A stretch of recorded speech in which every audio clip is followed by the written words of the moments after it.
Okay, it's go time.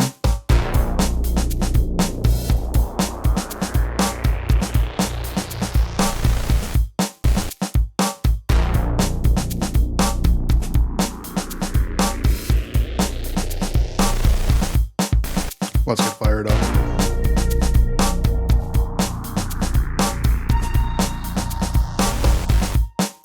Let's get fired up.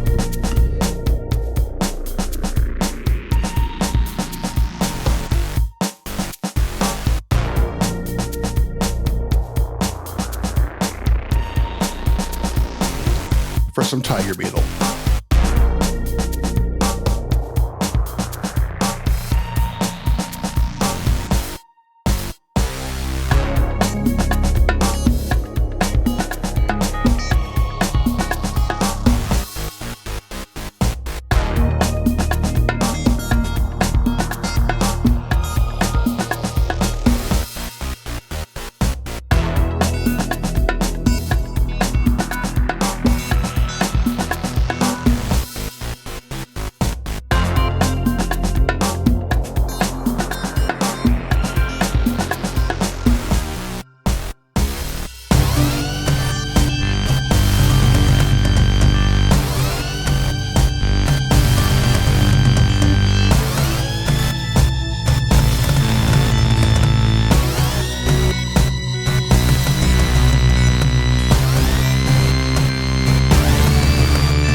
Let's go. Hey, my name is Brian. I'm here to hack on some TigerBeetle. This is a stream where I am creating the Rust client for the TigerBeetle financial database, front to back, entirely on stream. TigerBeetle is a very high performance financial database written in Zig. It has clients for all the languages you might expect, and we're making the one for Rust. In the last stream, we did the final work on the CI setup for the Rust client. And between then and now, I have great news. We finally got the Rust client PR landed. So the Rust client is in tree for TigerBeetle. If you want to check it out, you can. I would not recommend it for production. I'm not telling anybody to use it in production yet, but there's a good chance it's going to work. It's Rust. But now our job on this project is to, button up all the seams and make it really ready for production. That's going to involve testing and docs and publishing to crates.io, which I believe is an automatic process on the GitHub build servers. We're also probably going to do some performance work eventually. I have no clue how the Rust client performs. Well, I do have a clue. I know that it does a lot of allocations, some of which are avoidable probably. So I expect there's some performance to be won back, though whether it matters, who knows? Like if we're thinking about the performance between a Rust client and any of the other clients, which are probably have less chance of being high performance, our Rust client is probably already pretty dang good. But, it's Rust, so we should make it amazing performance. So eventually we'll probably circle back and do some benchmarks and try to squeeze out a little more performance, but not our main concern. Today, our concern is writing unit tests. So I don't think the Rust client for TigerBeetle needs a comprehensive test suite. Like it's mostly bindings to another library that is already used in 4 or 5 other clients. So presumably, that client library is watertight right now. But we want to, make sure some of the decisions that we have made in the Rust bindings appear to be correct. So we want to write enough tests to give us confidence in what we've done. In particular, I want to make sure the concurrency situation behaves in a sensible way. Rust trait bounds gives us a lot of control, and borrowing, trait bounds and borrowing gives us a lot of control and restrictions on what can be done in a concurrent or multi-threaded situation in Rust. And I've written those bounds, I've written the types out in a way that I believe is sane, but whether those are kind of ideal, I don't know. So we want to write unit tests that exercise this library in concurrent scenarios. That's about it. Let's get to the code. And I'm hoping to just dig in and make some consistent progress today. Should be no big surprises, just writing tests. Let's get to the code and make sure I've got this zoomed in far enough that you can all see it. That looks pretty legible to me. Let me know if it's not.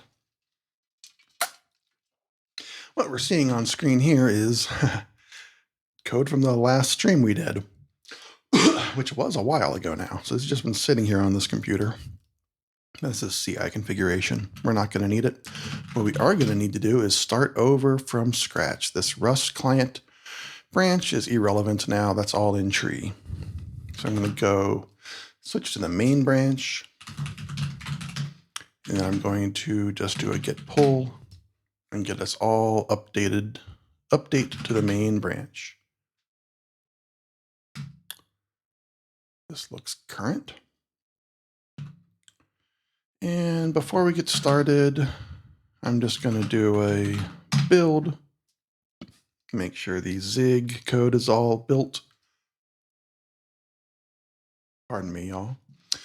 And then I'll do the same thing for the Rust code. We'll make sure the Rust code is all built. Then we'll run the Rust test suite, just kind of get our workspace all up to date for the current work we're going to do this afternoon.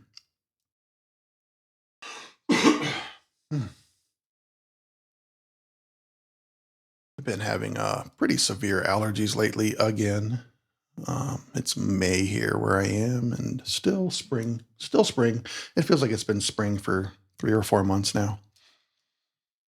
And just before this, I was just coughing my lungs out, trying to get everything out to perform on stream. So if I have to take some quick breaks to blow my nose or something, that's the way it's going to be.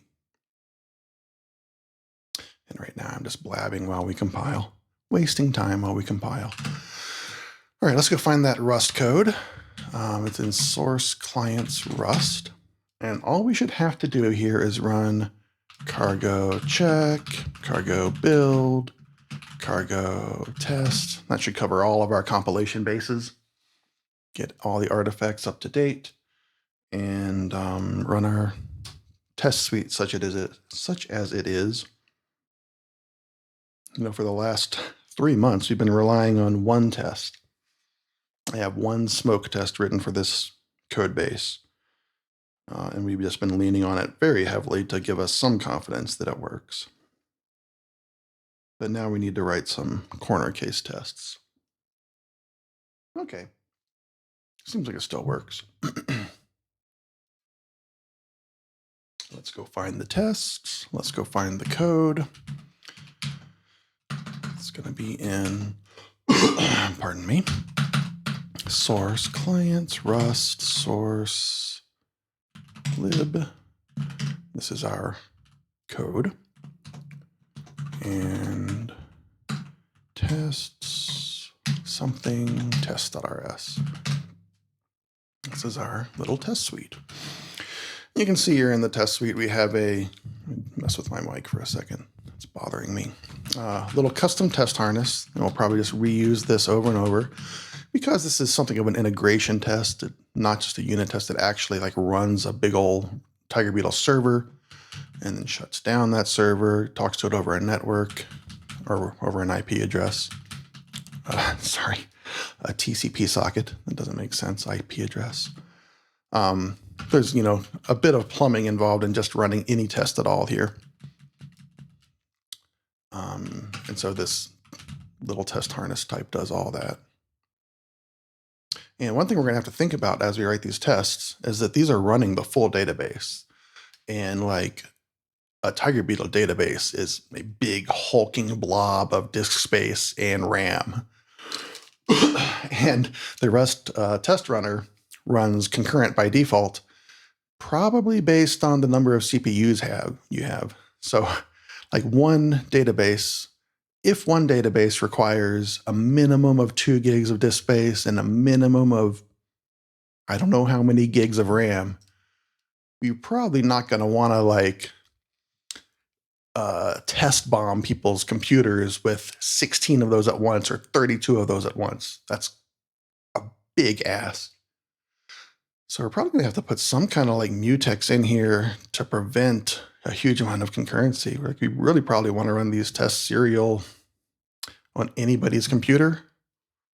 Like there's not going to be, this test suite's not going to be big enough where we need to run it really fast in any scenarios, and running multiple tests and kind of like an arbitrary number of tests at once is just not going to work here, because each one is going to have to instantiate a full TigerBeetle database and server. So that's something we're going to have to think about. And probably what that implies is that this test harness type, which we will probably use in every single test, there'll probably be a global mutex in here that just prevents 2 tests from running at the same time. But let's go ahead and the smoke test, just going to leave it as it is. This is testing a lot of things at once, but basically it's testing like every possible request, making sure that they seem to work. What I think I want to do though is swap these windows. Window swap states. Yeah. So on the right hand side over here is our tests. Left hand side over here is our API and the code for the API. What I think I want to do is make a little list up here at the top of this thing of like things we believe that are important to test. I just want to like look through here. And like I already know like some of these error cases are probably important to test, that we've handled them correctly. Like almost all the errors here are going to come from the underlying library, the TB client library written in Zig that we're binding to, or they're going to come directly from the server. We at least need to know that those errors are represented and handled correctly in the Rust side. So like what happens if we call new in some invalid way that returns an error here? That seems important. And to figure that out, well, cluster ID. There's a whole bunch of stuff we don't have to think. Like if we were like normal unit tests, we could be like thinking about like, well, what happens if we pass a wrong cluster ID? But our Rust bindings don't have anything to do with that. That's just going straight through to the server, and the server is going to respond with what it responds. So like, we'll write some tests that ensure that like, if the server returns an error, the Rust client sees that error, but we don't really need to test every corner case. But this init status is kind of unique to the client API. There's certain ways you're allowed to use constructors and destructors of the underlying client type. And we want to make sure we're handling those cases correctly. So I want to make sure we write a test that triggers a bad init status here. And to do that, I want to go just look at what those init statuses are, because I don't remember. Okay, there's a bunch of them here. Oh, address invalid. So you can see this API right now. We pass the addresses in a string, as a string, not as like a typed IP address type or anything like that. And then the underlying TigerBeetle client parses that in a way that is standard to TigerBeetle,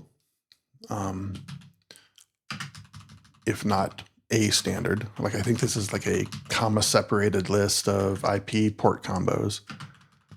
And I think we're just going to leave it like that, because across TigerBeetle systems, these addresses are all parsed in a consistent way. So I don't think there's a big reason to go touch on that. Hey there in chat 715. Today we are working on the Rust client for the TigerBeetle financial database. TigerBeetle is being written in Zig, but we're doing some Rust. And I've been working on this on stream for many months, since October, I think. On the last stream, we finally finished the initial PR and got this code landed, but it's not finished. So today I'm working on test cases for the Rust client, just test cases. So there's probably not going to be any Zig on this stream, just Rust. All right, so again, I want to go look at this init status and just think. There's some kind of init status, I think. So there's a situation. Oh, it's not an init status. There's a situation here, very specific to concurrency control in the TigerBeetle client, where if you destroy a client while requests are outstanding, if you destroy a client, you still have the client handle. And if you try to reuse that client handle, then you get an error. But that is not represented in init status, because here you're creating the client, so you don't have a pre-existing client. But if you, for example, call this create account methods on a dead handle, this packet status probably is going to complain. So real quick, at the moment, 7:15, I'm just kind of like refreshing myself on how this code all works. I do these streams pretty irregularly, so I'm gonna have to refresh myself every time I come back. Client evicted, client shut down. That's probably it. So if you destroy your client handle and then try to reuse it, you're probably going to get a client shutdown. And that's code that is, has a bunch of locks and atomics or whatever. It's concurrency code in the underlying TigerBeetle client code base, and I want to make sure we test it right. So I'm going to write test to-dos up here.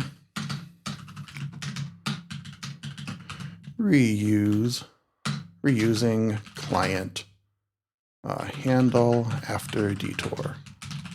That's a thing we want to test. Faux show.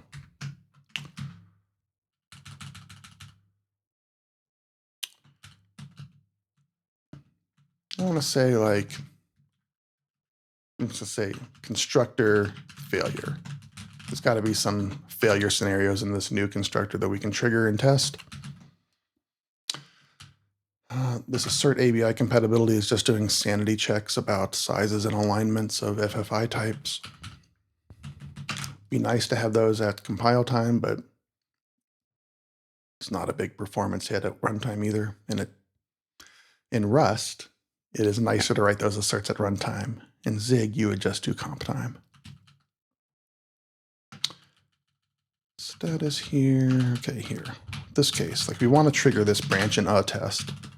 I've already mentioned that in CTOR failure. I don't think there's really anything else to test here. I am curious about the underlying parsing of these addresses and whether there could be some pretty serious bugs there, because it's written in Zig, and Zig is not completely memory safe. Zig is not memory safe. But I don't think that's the job of the Rust client to really stress test this address parser. Anyway, let's keep moving on. The rest of the API is basically just method request calls. So create accounts, create transfers, look up accounts, look up transfers, et cetera, et cetera. And then there's destructors. So pretty straightforward API, but it's async. And let's go ahead and think about that async. Requests from multiple threads. So right now our smoke test does not even create multiple tasks, async tasks, let alone threads. And it should be possible to use the client from multiple threads. Whether that is desirable performance-wise, I'm not sure. But the underlying TB client Zig library supports multi-threading. And should be possible. So we should write, and the ergonomics around sharing this handle across threads are probably a bit ugly in Rust right now. That might trigger some API changes. So we definitely want to write some code that, tests that. And we probably also want to do for multiple tasks, as far as the type system is concerned, multiple threads and multiple tasks are very similar in Rust, but we should probably write that code anyway and just see. What else is interesting about these methods? As I'm going through this, I'm thinking well, this code is not very interesting. Not a lot of test cases I feel like I actually want to write. Okay, so when you call certain requests, you can batch up many requests into one packet. That's kind of the terminology. Many operations of the same type into one packet for efficiency's sake. So here we're submitting, some number of create accounts requests, but that there's a fixed size bound on this. It's defined at compile time in TigerBeetle. And that bound is not exposed here in the Rust type system or anywhere in Rust. This is just an slice of unbounded size. So if you pass an array in here that is too big, something's going to happen. We should write a test to figure out what that something is. I think it'll be a decent error, but let's see what it is. Create accounts, etc. with too large, large slice. And probably while we're doing that, we might just think about like with 0 element slice. It's a natural thing to think about what happens there.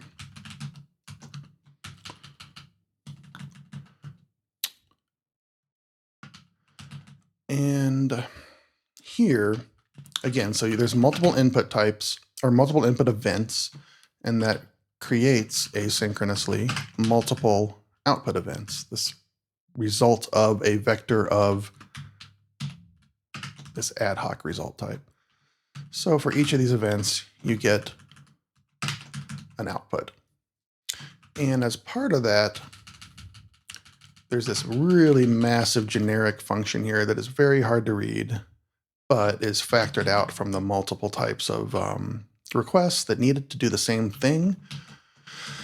This function kind of takes the event argument array slice and the sparse results array from the server and creates a result vec that is the same length as the input vec.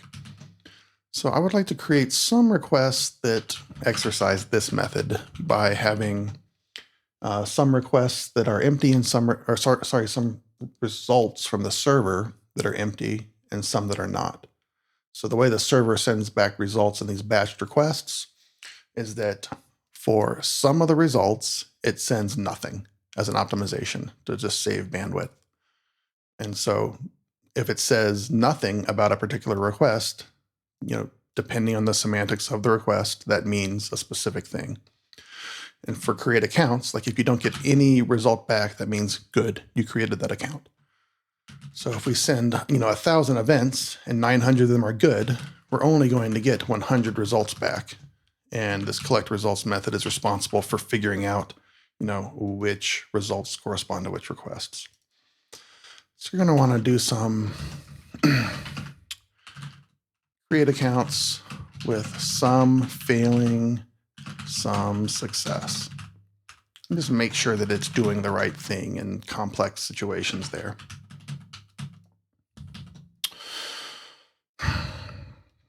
There's also, you can see this code here is async. And the way this underlying library works is that every request, you submit the request on your main thread, and the underlying TB client is running an async event loop somewhere else on some other thread. And we get a result back on that other thread here in this on completion FFI callback. This happens on another thread than our thread.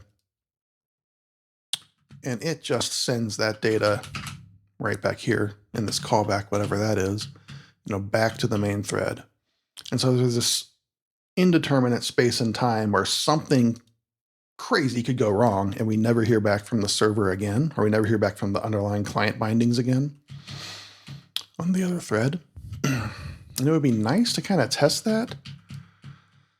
We're just kind of relying on the assumption that when we submit a request, the TB client library always calls us back. And, maybe that's a reasonable assumption. But it would kind of be nice to know, what happens if this never happens? There's all kinds of unsafe code in that code path. And like between, submission and receiving this back on the original thread again, you could do all kinds of things like leak buffers and stuff like that. At the moment, we just kind of have to assume that we always get the callback. And that's probably reasonable. But like if we could mock this out, right, we could create a test scenario where this never happens. This result message never gets sent back to us. I don't think I want to bother with that though. Again, it's just like too deep for this simple bindings code. A lot of our assumptions have to assume that the underlying library is written correctly or has the semantics that we imagine are correct. Like nobody has told me, and I've read no documentation, that we will always get a callback. I just assume that's the only sane semantics, is that we always get a callback no matter what happens.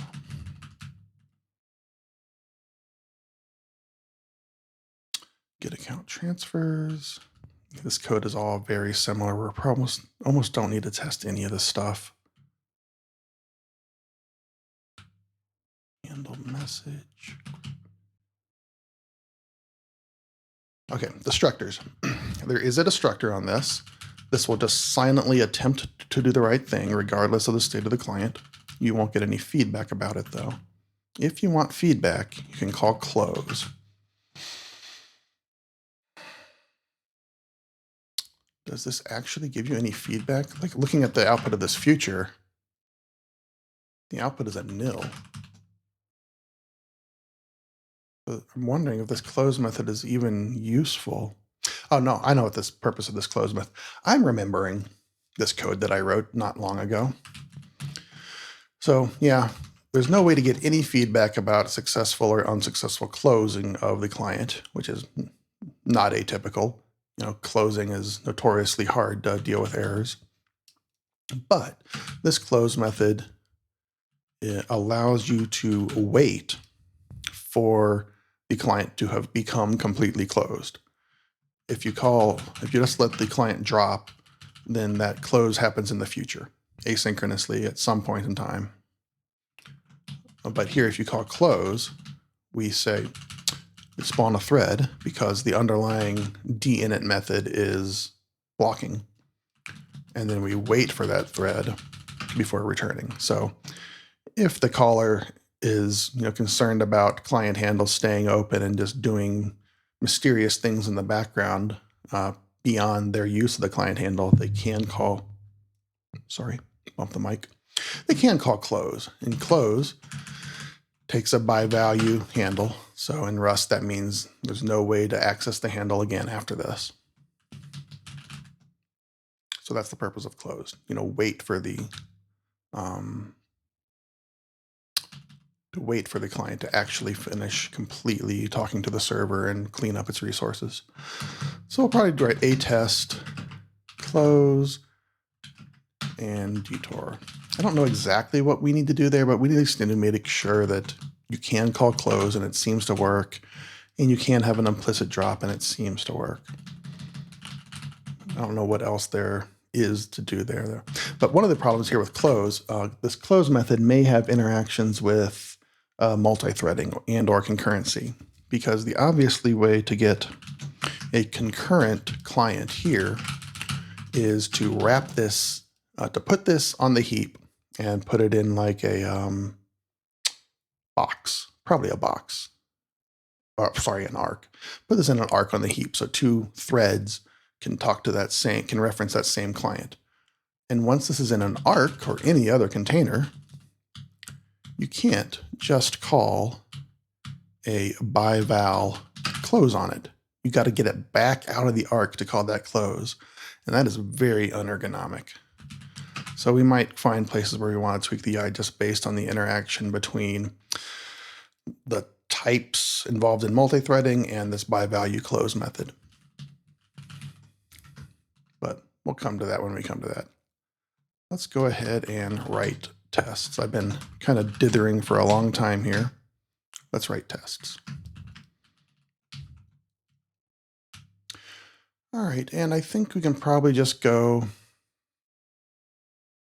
I was going to say go down this list, but I'm not actually digging that because this is, I was going to say like start with the constructor first and go down to the destructor, this constructor failure, and make sure that works. And in writing tests, we're often going to do a lot of copy pasting. I'm just reminding myself how to use this test harness. So anything else I need to do here for the tests? Let's do this another way. On the right-hand side of my screen is the code I'm going to reference for copy pasting. And this is going to be, what am I testing? CTOR fail, CTRO fail. And then here's how we create the test harness and the client. This is all a lot of boilerplate still, even with this test harness. Like, I'm probably just gonna write this same code over and over and over. So I might want to create a little helper function to generate the test harness and create the client at the same time. Let's try doing that, because we're gonna see this exact same 5 lines of code over and over in this test suite. So let's here just go ahead and try to resolve that and say server and client. And I think I don't need to take any arguments. This anyhow here that we're returning, anyhow result in Rust, anyhow is a very popular crate that helps with error handling. It's basically, this anyhow result is basically an existential error type. You can kind of stuff any error into an anyhow result. And so we're using that for the test suite just for convenience.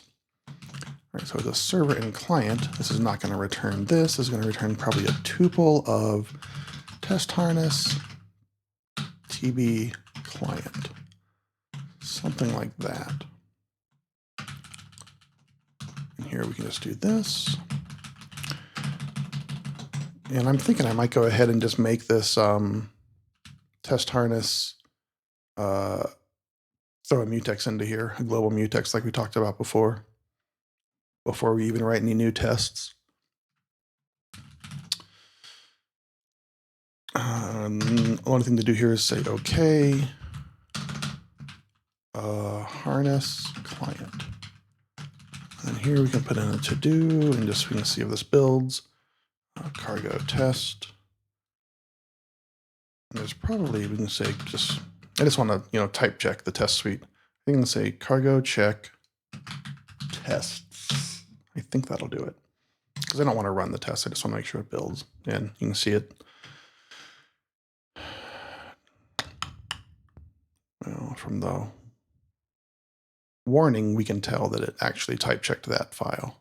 But nowhere else in the static message or status messages did it indicate that it actually type checked that file.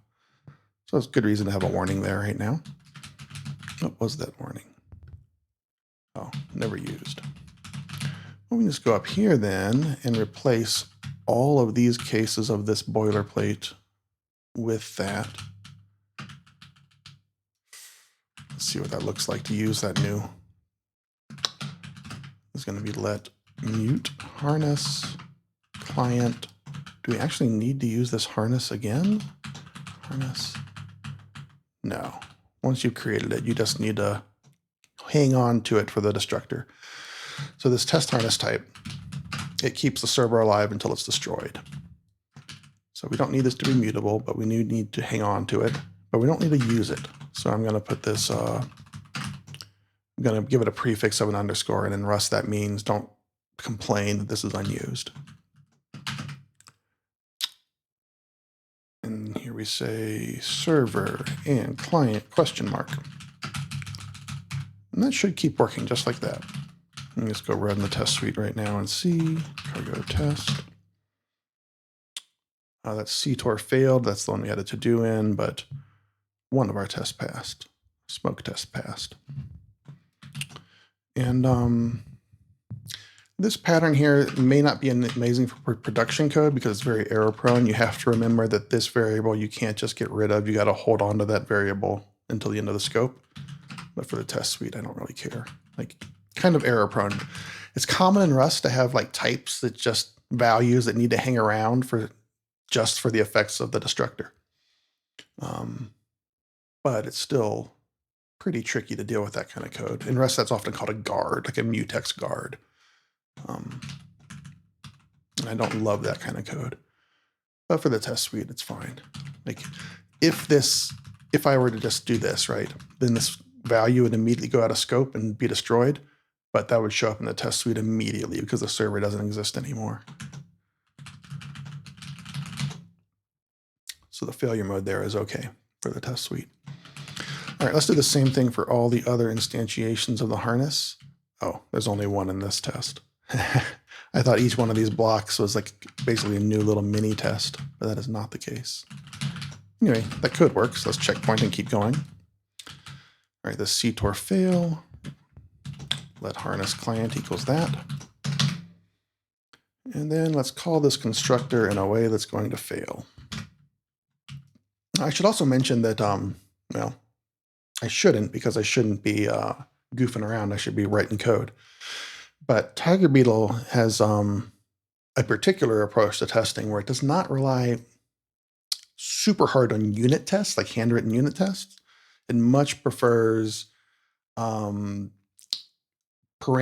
exploratory tests like fuzz tests and simulation testing. Simulation testing is the big thing that TigerBeetle relies, where it simulates the entire world of I/O around the code, around the TigerBeetle server, and just explores randomly or guided randomly different I/O inputs in a controlled, deterministic way. And then TigerBeetle also has a lot of fuzz tests that are handwritten in a way that I don't love. TigerBeetle's fuzz tests don't get, this is apart from the simulation testing. There's fuzz testing and simulation testing, and also unit testing in TigerBeetle. The fuzz tests are all handwritten, and I don't get the sense that they dig very deep. Like sophisticated fuzz testing frameworks will instrument the code and get feedback from the code about which branches it took. And there's like a feedback cycle between the input generation and the exploration of branches in the code. And TigerBeetle's fuzz tests aren't that sophisticated. They're just handwritten like a unit test, and then they randomly deterministically generate input patterns, but there's no feedback loop. That's definitely an area of improvement using, like in Zig. Zig probably, if it doesn't, it will have support for the LLVM fuzz testing framework, which I'm blanking on right now, but LLVM will allow compilers to instrument code in ways that get feedback from fuzzing, and TigerBeetle doesn't take advantage of that yet.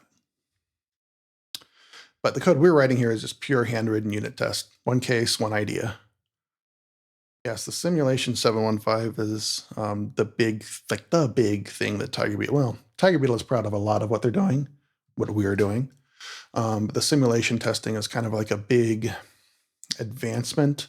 And there's several companies that are promoting this kind of simulation testing where the entire world of I/O is simulated in a deterministic way.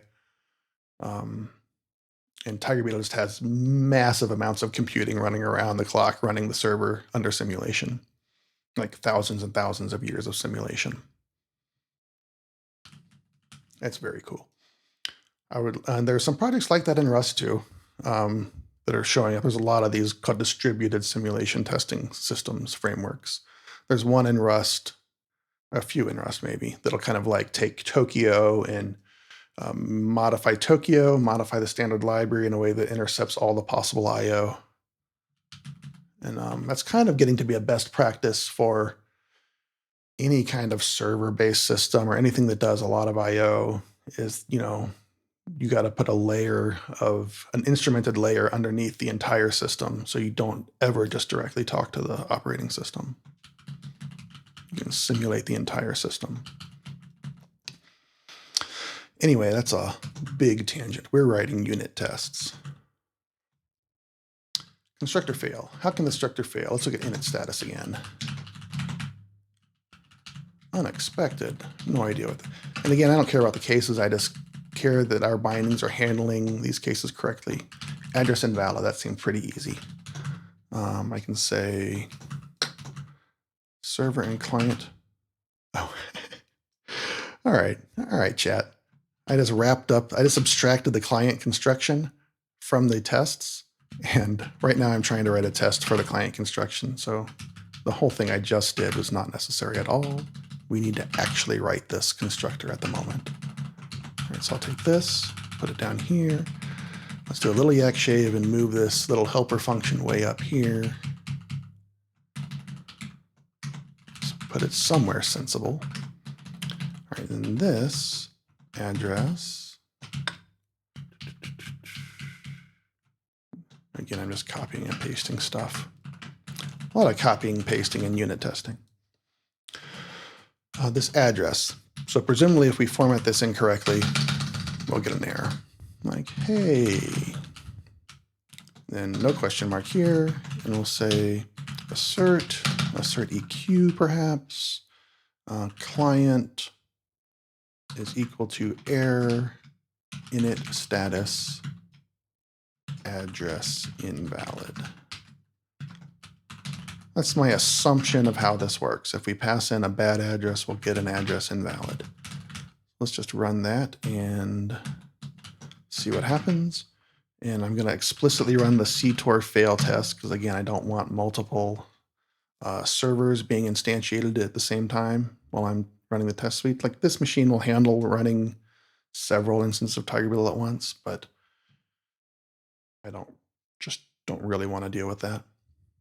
And we'll go back and add that global mutex in a second after we got 2 tests working, I think. And let's see. Here I'm running, I have a little alias here that just runs cargo through a pager. Formattings. Oh. Yeah, this is crazy. This is just wrong. Hey. So I don't need to format anything here. It's just a string. This error here, I didn't prefix init status with TB, which I probably should. I could also just import everything under TB, under the TigerBeetle crate. You can see here the way I'm dealing with this. The crate is called TigerBeetle, and I'm going to be using it a lot, so I import it with a cute short alias. I could also say use TigerBeetle star and just bring everything in. But I generally like having things namespaced. All right, let's see if that builds yet. Nah.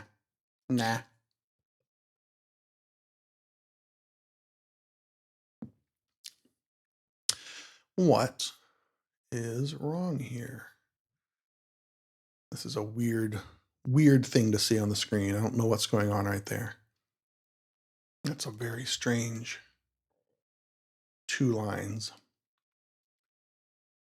Equals can't be applied to type. Okay, probably something here just doesn't implement EQ. Like EQ on client is nonsense. This is just an opaque pointer on the inside. So that's probably what's going wrong. Client doesn't implement partial EQ. Init status doesn't implement partial EQ. Client doesn't implement debug. That's another thing we might want to do for API ergonomics, is make sure things implement like basic Rust traits. You can see like somebody's going to want to do a partial EQ. Even if I don't use it, somebody's going to do a partial EQ on init status. So that's a good thing to remember we need to do at some point, is go implement basic traits everywhere. Maybe we can do that right now. Let's go look at our library and see how we can make this test better by implementing traits. You can see client implements nothing. There would be some derives here if it did. Init status. Init status implements some things, but not a whole lot. And probably derive partial EQ, EQ, partial EQ, ORD, partial ORD. That's just all of the comparison operators, just implemented automatically. And we can do that for any statusy APIs here. like any value types almost always want to, in a public API, implement everything. This reserved, we can implement it. I don't know if it's going to matter. This is just a field convenience type wrapping a field of zeros.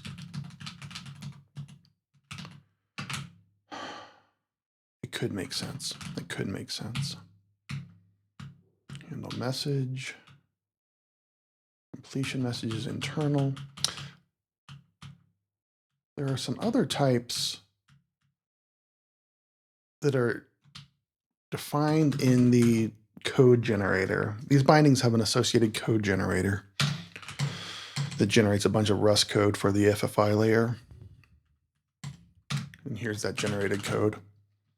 And so these types, TB account, I don't think these are used directly in the Surface API. I think we have those redefined somewhere.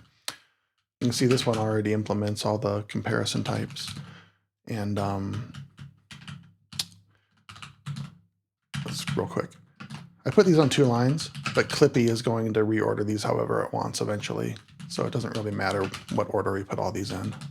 Clippy being Rust's, not Clippy, Rust format. We'll reformat these and reorder these automatically, which I don't like. I would rather put derives in my preferred order, but it's no big deal really. Anyway, what I was saying was I think there's a corresponding TB account type in handwritten in Rust in this lib.rs file. Hopefully it'll come to us. All right, this one already implements all the ords, all the comparison types.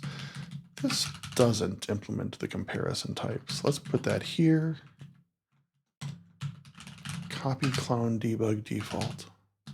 Are all these implemented on default? Okay, not everything has a sensible default. That's right, 715 format, not Clippy. All right, okay, here are all the kind of like core data structures that are both code-genned and redefined. Our bindings, in this code generator we wrote by hand. Every TigerBeetle client has a little code generator written in Zig that generates a bunch of definitions appropriate for the FFI. We don't actually ever use this anywhere except to assert that this type looks approximately like the handwritten Rust type, which is right here. That assert method we saw in the constructor earlier is just saying like, this thing that was generated from the actual Zig definitions better be exactly like this thing that is handwritten. That's the only thing we use this code gen for, is just making that assertion. And the reason we don't reuse this directly is because essentially we've added a few little ergonomic Rustisms here to make dealing with this type easier. This account flags is not the same definition as just a U16. It is a Rust bit flags. And these reserved fields, in a few cases, are very hard to construct unless we add some extra ergonomics through this ad hoc reserve type. And so for that reason, like, this code gen type is not the same. I realize I'm totally off the rails right here from what I'm supposed to be doing, but like we could code gen this code gen type exactly like this with the reserved type and the account flags and all. That's a pretty sophisticated thing and a very customized thing for a code generator to do, so I didn't want to do that. Anyway, let's keep going on. And now I have forgotten what I was doing. All right, I was just looking at these types and thinking about whether all these types should implement EQ and ORD. So these status types definitely should. These structures, I'm going to say, like, I don't know enough about the domain to know whether a user is going to want to ever say, is this query filter equal to another query filter? Of course, the ORD trait will allow those to go into not hash maps, but B-tree maps. None of these implement the hash trait. Like, would they ever want to put these in a hash map? For now, I'm going to say, I don't know. Someone can file a bug report if they actually want EQ and ORD on these. All right.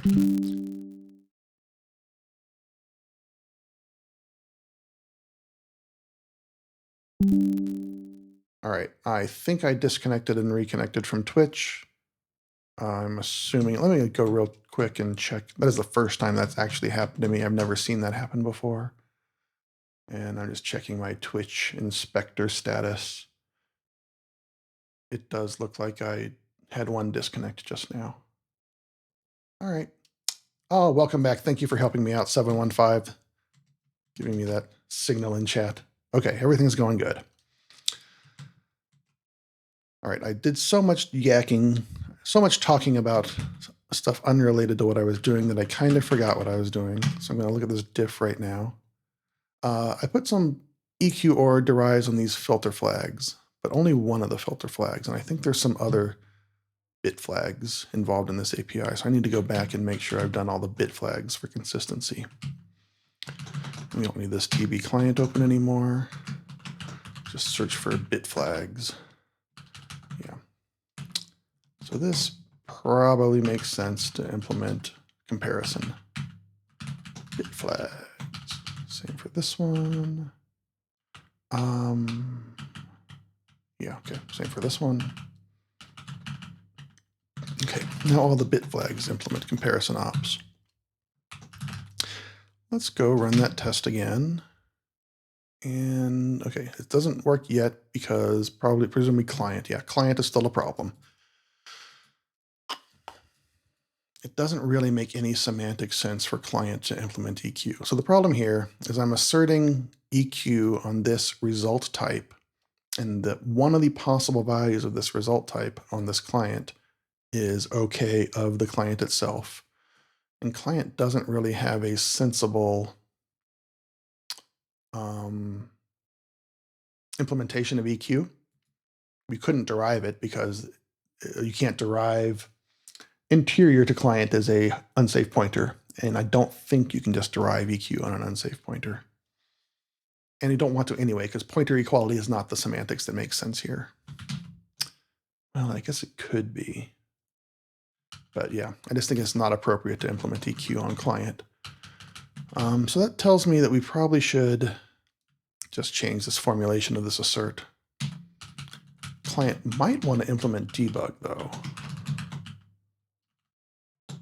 It is useful in public APIs to just be able to debug print anything, no matter what it is.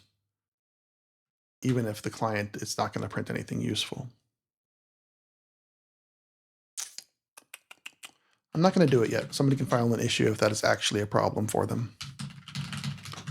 Debug implementations in Rust are very bloaty.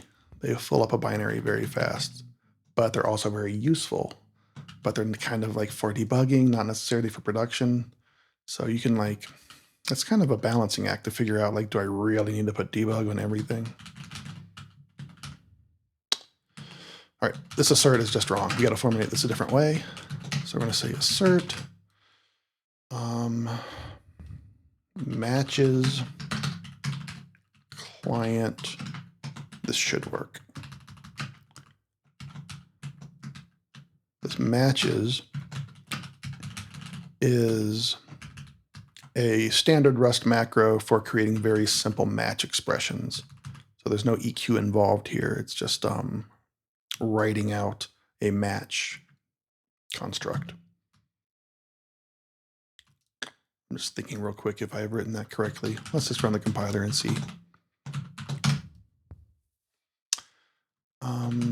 Yeah, only thing here is this test needs to return OK. This test returns a result. In Rust, you can have a test return some kind of fallible type. And here we're needing question marks, so we have to return a result. That means at the end we have to return OK. You could just leave this off like this if you wanted to, but then you got to deal with these question marks some other way, which probably means unwrap. Unwrap is a big time code smell in Rust. Port number is not being used somewhere. This port number we don't use because we don't actually connect. Okay, that test works. Let's checkpoint our work, see if our workspace is still clean. And then I think I want to go ahead and throw that mutex onto the constructor. As you see right now, we'll run the test suite in parallel, run both tests at once. So these will run in parallel. We'll create 2 entire TigerBeetle databases and 2 entire TigerBeetle servers. And that should work on this computer, but we're going to limit the concurrency of the entire test suite to make sure that it works on more modest computers.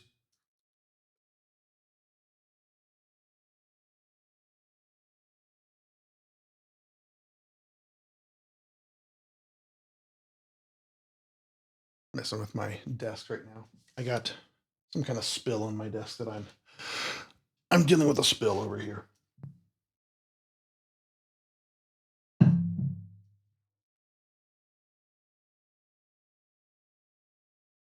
don't think it's going to cause any immediate problems. I don't think it's going to cause any immediate problems. Okay, so the test suite does work in parallel, seemingly. Wait a minute, what's going on here? 0 test. Oh, that's the wrong test suite. 2 passed. All right, let's make progress. Let's put a mutex around that test harness. Try to remember how to do a global mutex. The idioms for creating globals in Rust have evolved over the years. And I don't know if I really know how to create a global mutex currently, but I'm going to guess. Okay, just to recap, the problem here is this test harness we're going to use in every single test in this test suite. You're testing the TigerBeetle Rust client, and every single test creates a very beefy database. So we don't want to run these tests in parallel because a lot of computers will just run out of resources before as part of the test suite, and they'll just fail. So we're going to force the entire test suite to be serialized by putting a global mutex around this whole test harness. And the way I want to do that is I want to say import some kind of mutex. Use stood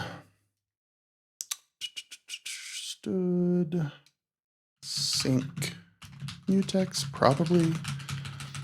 And here, I think these days, I am guessing that the constructor to mutex is a const function these days. It didn't used to be, but I think it is now. So I should just be able to say static, not const, static test mutex is a mutex of nothing equals mutex new. Approximately like that. And here in the test harness, we'll create a mutex guard, is what they call it, is what it's called. And this is we're going to need to import that too. And I don't know the name of this type. You almost never name this type, but I'm going to call it mutex guard. We'll see. The compiler will hopefully help us out there. And this is a mutex guard of probably type parameterized, but I'm not sure. Probably type parameterized. Yeah, it's got to be type parameterized. And we're never going to use this, or we're never going to read this. We're just going to hold on to it in the test harness. And a really important thing, so I think the intent here is clear. We're holding this mutex for the duration of test harness. And we want to hold this mutex all the way until the server has been killed and the database has been deleted. And so there's definitely like a deinitialization order concern right here. We want to make sure this is held all the way through the destructor.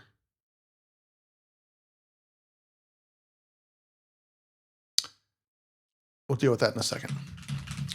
I'll come back to it. It's not too complicated, but an deinitialization order is a little bit subtle in Rust. These fields are going to be deinitialized in this order. And we also need to make sure that they are deinitialized after the drop is run. But it's not a big deal. We'll get to it in a second. So test harness new is going to need to take a mutex guard, and we're just going to do that right before it does anything. So the first thing the test harness does, takes the mutex. The last thing the test harness does, release the mutex. And this is going to say test mutex.lock. That should be sufficient. I'm definitely making a lot of mistakes here just around the syntax and names of things, but the compiler is going to help us. This is mutex guard. And then in drop, the very last thing drop is going to do is I'm going to drop self. Okay, this is actually more complicated than I was expecting. I was thinking I was just going to explicitly drop the mutex guard with an explicit call to drop. Drop is basically almost a no-op.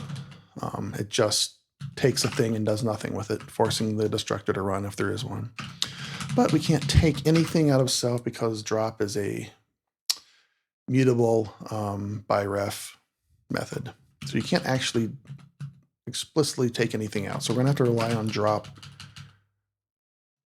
bar doing something more clever and complicated.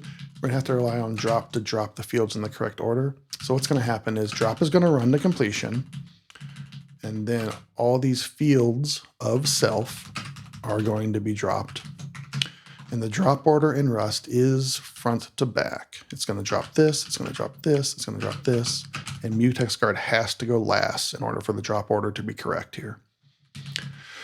It could be nice, like server, you can see server here as an option, and this option exists just so that the destructor can take this server out and do something with it explicitly. We could, if we wanted to be explicit about this drop order, do this.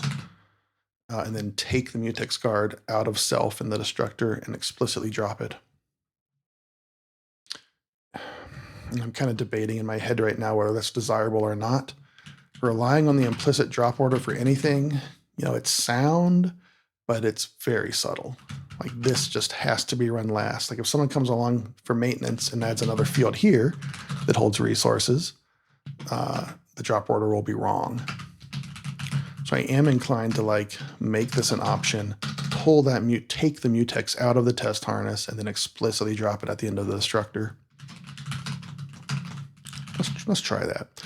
You'll notice I haven't compiled anything in a long time here. There's all kinds of compile errors we're creating. We're writing lots of compile errors.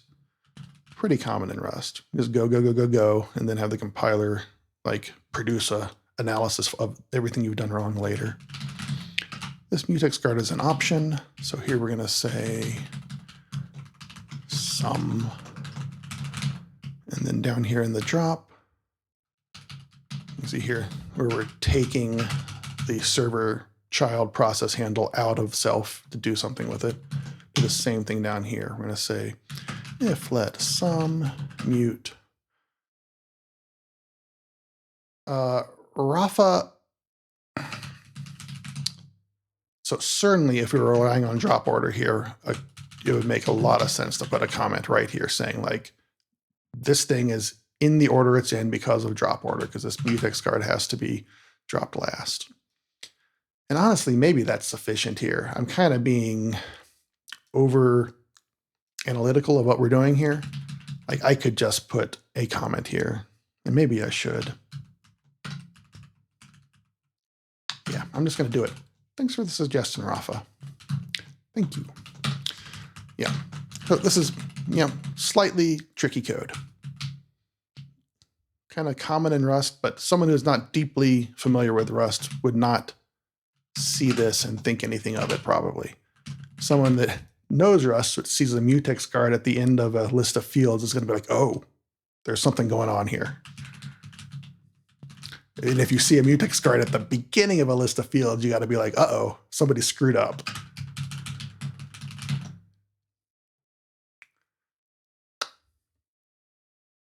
Rafa, you think the option is the way to go? Okay, let's do it. I'm not going to complain. That was my original instinct as well. I'm just going to envy.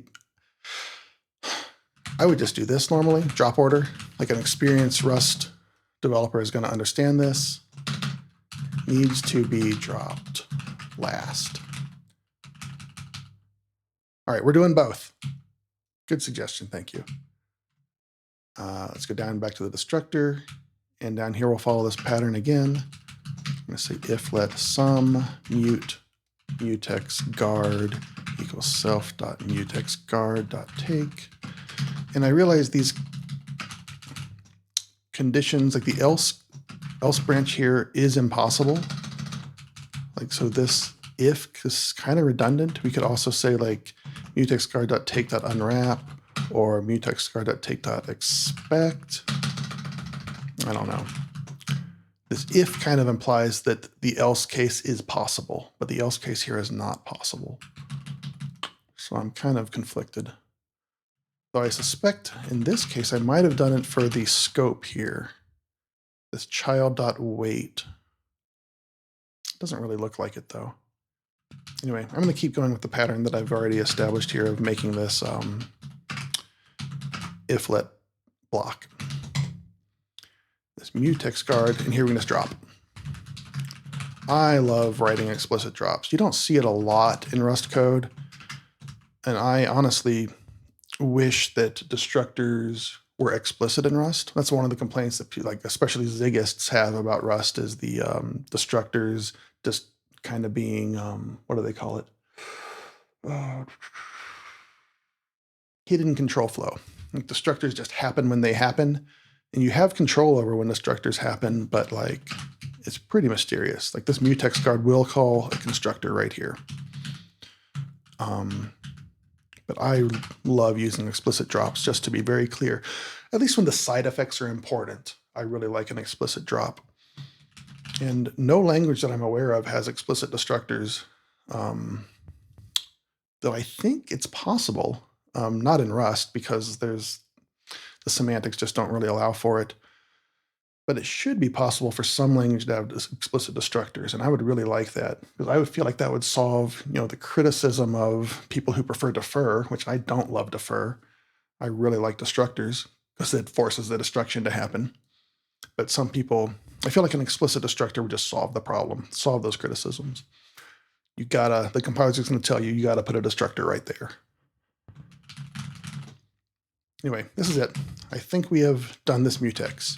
At least I've written all the things that I think are involved, and now we're going to compile, and the compiler is going to tell us all the things we got wrong. Cargo test.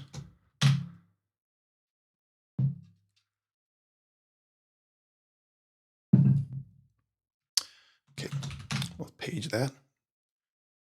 Expected named lifetime parameter on the mutex guard. Oh, that's nasty. I didn't even consider this. Mutex guard has a lifetime parameter. And that means if we want to do this, test harness has to have a lifetime parameter. In this case, I don't think it's a problem. Like we can just put this lifetime right here. But if it was a public API, adding a lifetime complicates everybody's life. But for us, we can complicate our own life. Fine. And we'll just call it M.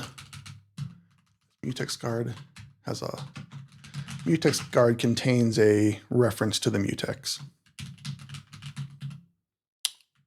Let's see if that resolves some of our problems. Impl test harness. Okay, now our impl also has to have a lifetime parameter.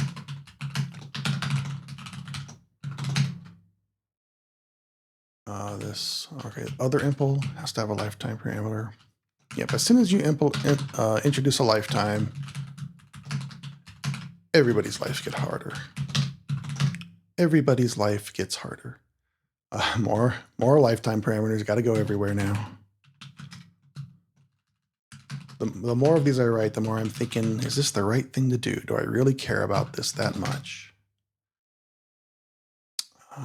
Server and client. This has to have a lifetime parameter. This has to have a lifetime parameter, but it's tick static, this lifetime parameter. Actually, we can undo all of this. This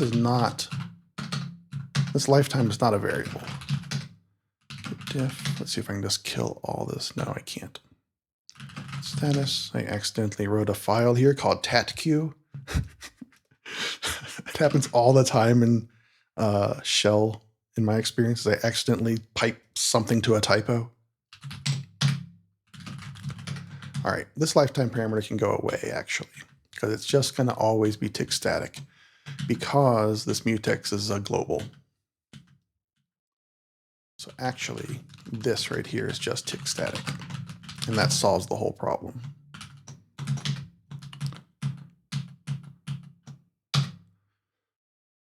Um, 228. This needs to contain a value. So a mutex in Rust wraps a value always, and here it's a value of nil, a value of nothing, but we got to pass that nothing in. What else do we got? Mutex guard expected option. Line 56. This is supposed to be an option, and it is an option. Is that? Okay. So it's expecting an option of a mutex guard, but it has an option of a result of a mutex guard. And that's because locking can fail. And so we can put a question mark right there. That should fix that. And if the lock fails, this will just return some kind of error. That's fine.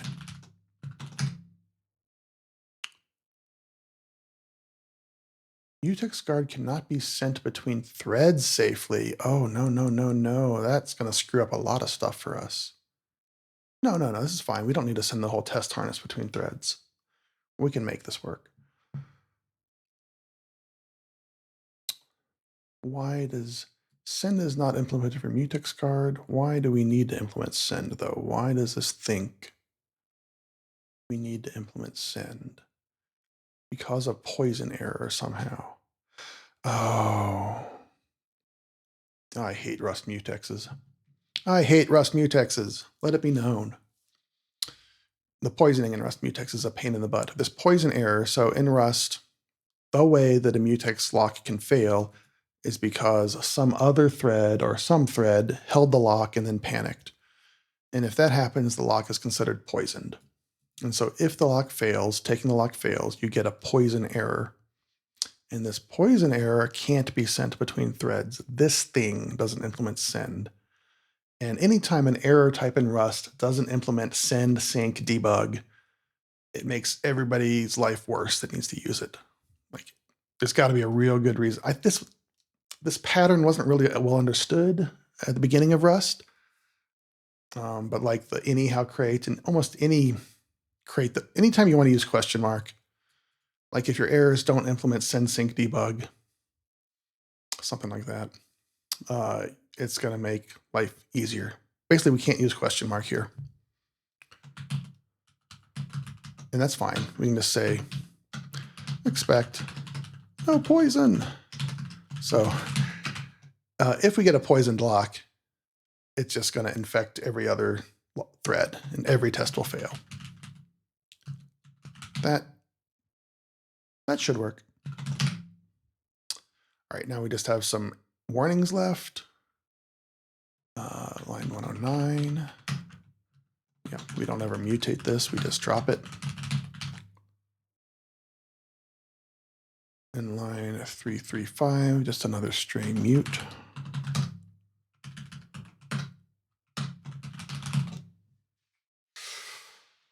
Okay, I'm betting that this works now. There's running 2 tests, running 1 test.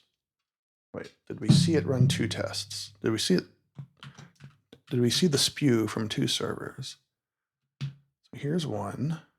Okay, yep. Here's 1 test, serial, and another test. Looks like it's working. All right, I'm going to checkpoint that work.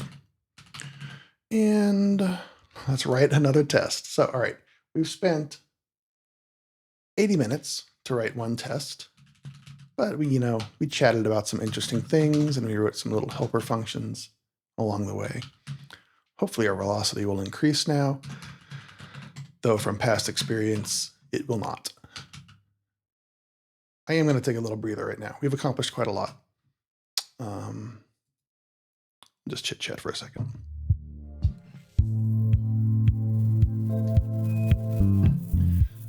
All right, I'm just resting for a second. I'm not going to be right back, but I'm just not coding and I'm not paying attention to you. I'm cleaning up my spills.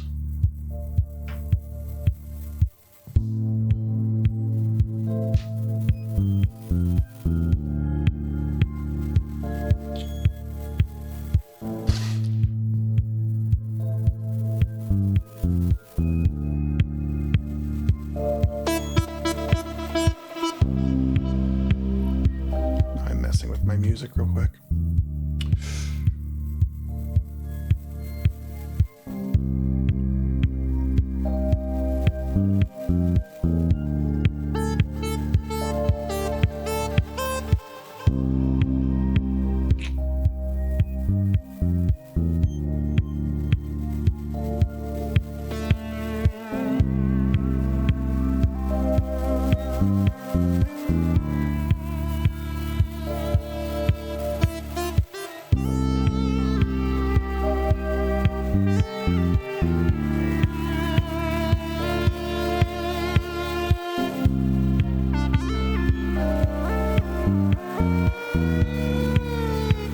Oh, that was not in tune.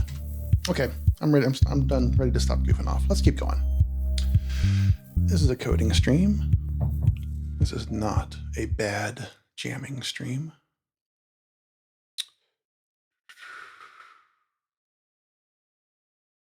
Oh, y'all, I am already fading.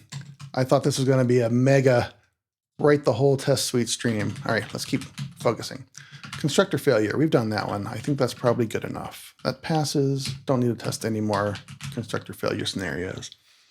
Again, if you're just joining us, we're writing the test suite for the Rust client for TigerBeetle. And the test suite here does not need to be comprehensive for everything that can happen within TigerBeetle. It's just testing the Rust client bindings. So we don't need to be super exhaustive in the test suite. We're not testing the server, we're testing the client bindings. We're using the client handle after destruction. Let's think about that for a second. Create accounts with too large slice. Actually, I'm going to punt on that one again. That requires too much thinking. Let's do these two. These two are simple. So if we call create accounts and we make too many requests at once, we should get some kind of error. And I just want to make sure that we are getting that error and that it makes sense. Function. Too many events. Individual requests and these packed, batched requests are called events. You send actually, in the terminology of TigerBeetle's TB client, I think you send a packet of events, but it's really like a packet of requests is how you can think of it. Anyhow, result. And now we can actually use this helper, server and client. And we can say client. Let's just copy and paste some code for calling one of these methods. Useful thing to use our smoke test for. Block on async. Yeah, we're going to need to block on. It's an async API. And block on is just a very simple way to run an async function that doesn't depend on a runtime like Tokyo, which ours doesn't. And here we can say create accounts, and here's an array of accounts. And these accounts actually, the number of accounts in this array right here is presumably, the maximum number here is very large, so I can't just open code all these accounts. I'm going to need a little helper to create them. Just generate a whole bunch of random accounts. So I'm going to say accounts and format this in a better way. And here I'll say function. Lots of accounts. I don't know. I don't know exactly what I need here right now. I'm going to return a vec of TB account. And I'm just going to do this the open-coded loop way, not try to use clever iterators. Let mute accounts equals vec. And then do const, let max num accounts equal, I don't know what the limit here is, say 10,000. And say for I in 0 through num accounts, return accounts. And I'm going to say let account equals something. And again, I'll copy paste this account from the other code.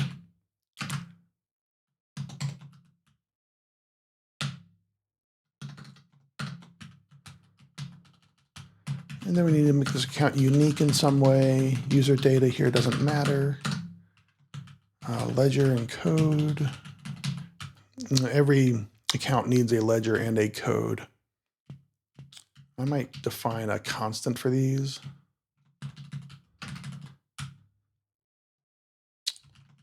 Because I think I'm going to need to use them a lot. I'm going to say const ledger, test ledger, const test code. And we need these unique numbers so that if they show up in a panic message somewhere, they'll be easier to figure out what they are. These need a type. I don't know what the type is. I'm going to say it's U32. It's definitely not. I'm going to say it's U64. That's probably closer to the actual type. The compiler will tell us if we're wrong. And then this ledger and code, I can probably just replace textually. Looks like it. Can code just be replaced? I'm just making sure that the word code is used only for this purpose. I'm going to say replace string ledger with test ledger. Then go back up again. Do the same thing with code. Replace string code with test code. And now I don't need these anymore. Wow. Hit the wrong button in Emacs and you're just off the rails. That looks plausible.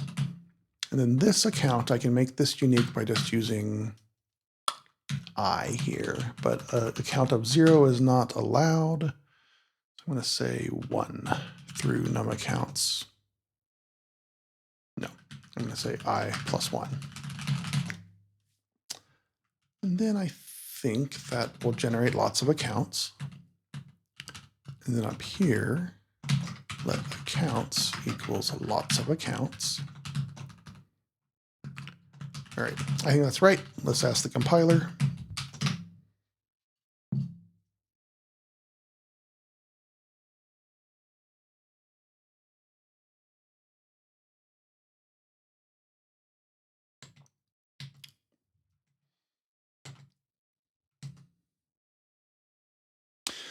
Let's ask the compiler slowly. It's a super rainy day here where I am. And so I've got the, I was going to do other things today, but I thought like, it would be a cozy thing to do to just cozy up in the studio on a rainy day. I can look out the window over there and I can see the rainy streets. Okay, we have an error. That's just a syntax error. That's not an interesting one.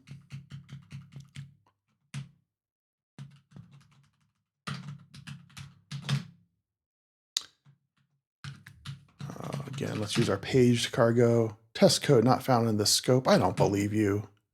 Oh, my search and replace, string replace ended up giving us a test code. Test ledger account does not have this field. Oh, that's not right. All right, so this needs to be ledger colon that. That's kind of unfortunate. Ledger code. So if you don't know Rust, this syntax will assign a field called ledger from a variable called ledger. So before I was just assigning the local variable ledger to the field ledger, but that local variable doesn't exist anymore. They have two different names, so I have to do the full syntax.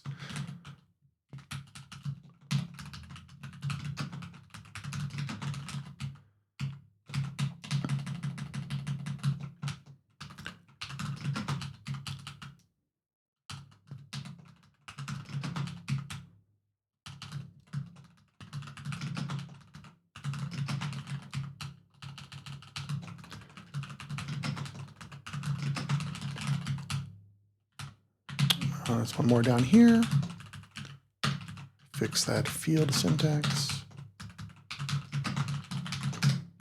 Now let's see what the compiler thinks.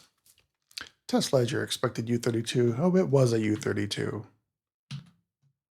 Code is a U16. Ledger is a U32, code's a U16.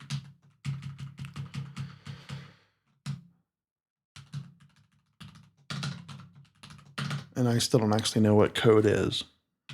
I think I have a sense of what ledger is.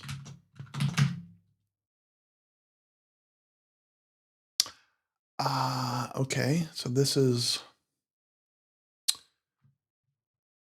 question mark here is not working with this async block because of the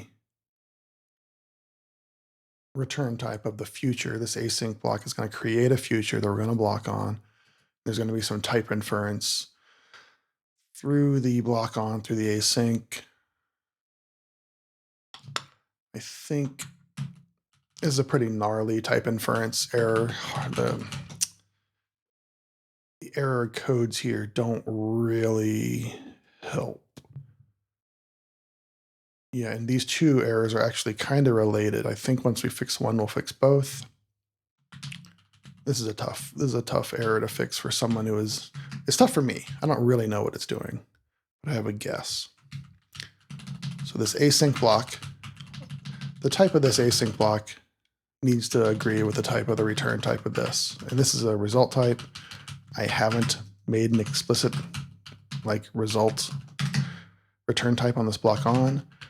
Probably if I just fix this and say like this is going to return a result type will be okay, and all the type inference through this async block, through this block on call, and to the return type of this function will all work out. Yeah, there you go. So the compiler did not really help us very much there. That was a pretty tough error to deal with. Okay, so now we have some warnings. Line 350. Okay, so we haven't actually finished dealing with this test yet. And actually, what happened with this test? Did that finish? CTOR fail, okay. Smoke, okay. Too many events, okay. So if this was actually, I had submitted too many events, this should have returned an error, and this whole test should have failed because the test would return an error. So presumably 10,000 events is not too many, though it seems like very many to me. Let's try doing, did I actually create 10,000 events here? No, I didn't. This is an empty vector. This is an empty vector. I got to push stuff onto that vector to actually use it. Counts.push, count. Now we have 10,000 events.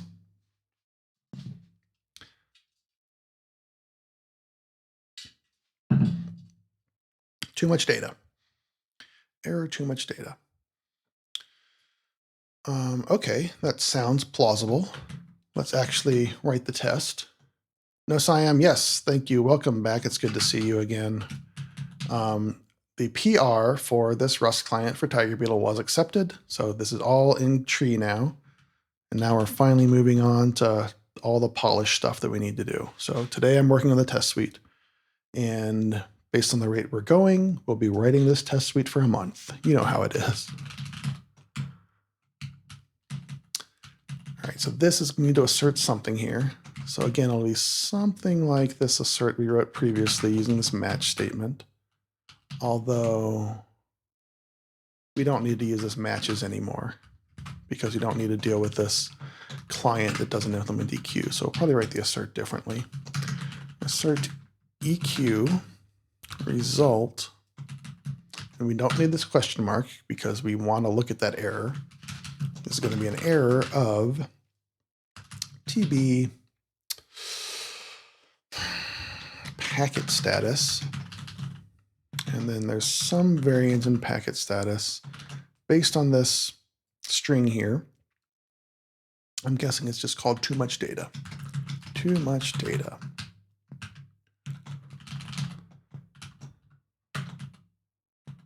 And I want to run just that test.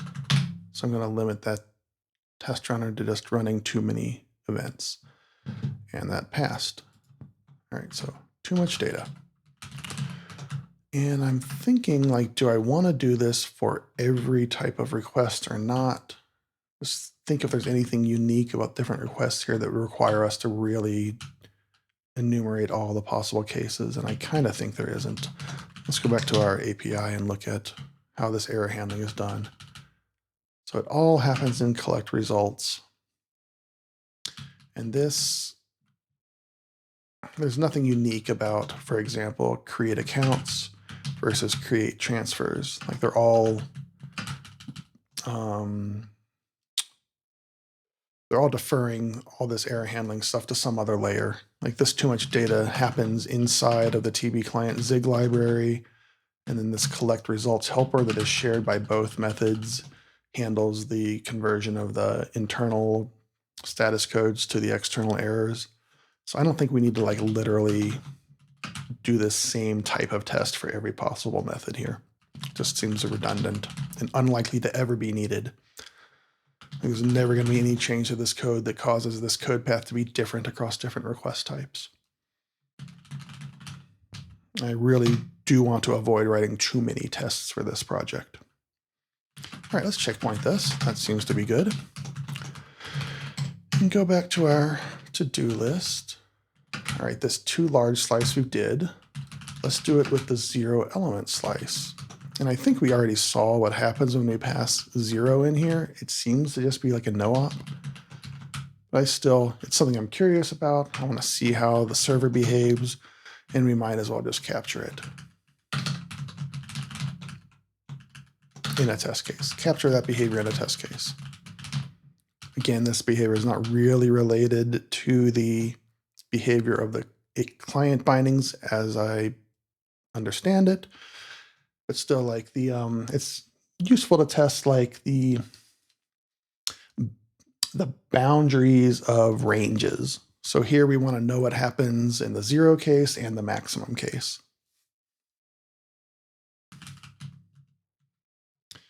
This is just going to be an array of nothing. And this should just be like, yeah, okay. Okay. Nah, we don't need a question mark here. And this thing, what does this return? Create accounts. Returns a vec of create accounts result. This vec is going to be 0. So we pass 0 events, we get 0 results. This is 0 result.lin. And probably we need to write result.empty because I'm guessing at some point Clippy will just complain about using result.lin for 0. Maybe. Let's see result.empty. And this case is called 0 events. Just test this one case.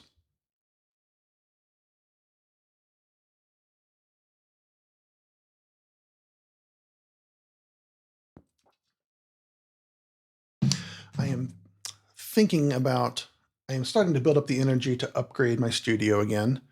Like I have big plans for my streaming life, and I want to put a second camera in, maybe even 2 more cameras in.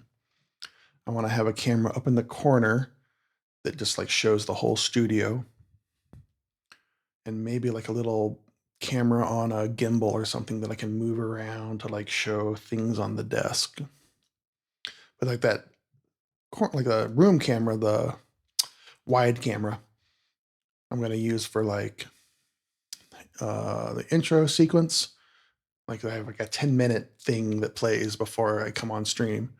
And I might also just have like show the room, show the setup happening while I'm just like wandering around, putting stuff in place. And also it could be nice to change the camera angle while we're compiling. Let's do something else. This function though is called isEmpty, not empty. You know, like a decade of working in Rust, plus much more than a decade actually. I still always like forget, is this empty or is this empty? But it is empty. All right, there's some kind of unused thing up there. What is that? Line 362. Yeah, we don't actually need lots of counts for this one. zero events test pass. Let's mark off that to do. And checkpoint that work. And it seems like we could possibly get all this done today, but I doubt it because I'm kind of doing the easy tests first. We're using the client handle after destruction. I'm going to keep not thinking about that because I just think within the type system, as we define these types, this case isn't possible, but it's a really important case for the underlying library. I just don't think the way we define the types is even possible at the moment to reuse the client handle. But it might be after we do the multi-threading stuff. Request for multiple threads, close detour. Let's do the close. Let's do the destructor test right now. That's pretty easy. So in our smoke test, we probably just use the destructor, just let it fall out of scope right here for the client. But the client also has a close method. And probably we're just going to write a test for each of them, a test of using the destructor to destroy the client and a test of using the close method to destroy the client. Just ignore what's going on in the smoke test. So down here, there's lots of accounts. I want to make sure that stays up here next to the method that used it.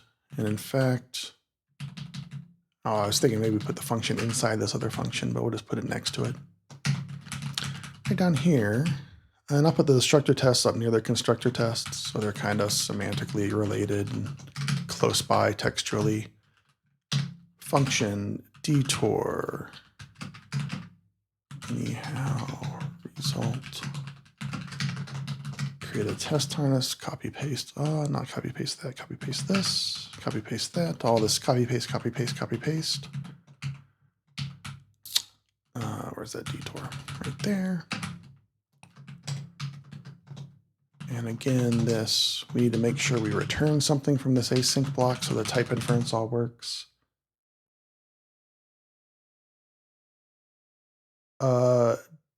Rust NoSciam does have move semantics. If a type doesn't implement the copy trait, which complex types will not implement copy by default, like our client, then they get moved when you pass them anywhere. So like in question in chat is about move semantics in Rust. So in our API here, we have an explicit close method, optional explicit close method. You don't have to call close. It'll clean up if you don't. But this close method takes a by value client value. And client can't be cloned. Client can't be copied. So if you call close, you're getting, statically that you're getting the client and nobody else can ever touch that client again. So this close method is the end of the client, faux show. You can't, there's no chance of anybody holding on to a reference to the client, as we've defined the traits around this client type so far.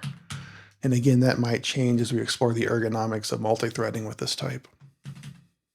We could, for example, implement clone on this type and let it be just cloned and handed around. In that case, this by val close wouldn't make sense to have at all. We have to do it some other way. Okay, so the destructor, I think really, I kind of want to do something with the client before we destruct it, because otherwise we're just like constructing the client, not contacting the server at all, and then destroying it.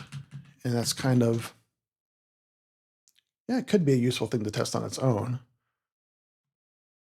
But I feel like we haven't fully initialized the client if we haven't actually talked to the server. So I think I want to do something like what we already did down here. Just make sure we're hitting the server with something. Although whether an empty request actually goes to the server, I don't know. It could be short-circuited within the client library. But I'm guessing it does hit the server. I don't know though. But see right here, you can see with 0 events, there's like a log line here. But there's a log line in the client, not the server. But it did take 600 milliseconds. and a slow request. So that it looks like it round trips. Even if you pass in no events, it still goes to the server. Doesn't matter that much one way or the other. Down here, though, we can say, just thinking what I want to do here. This block on is result returning. And if I want to do something after it, I need to make sure I handle that result by doing that.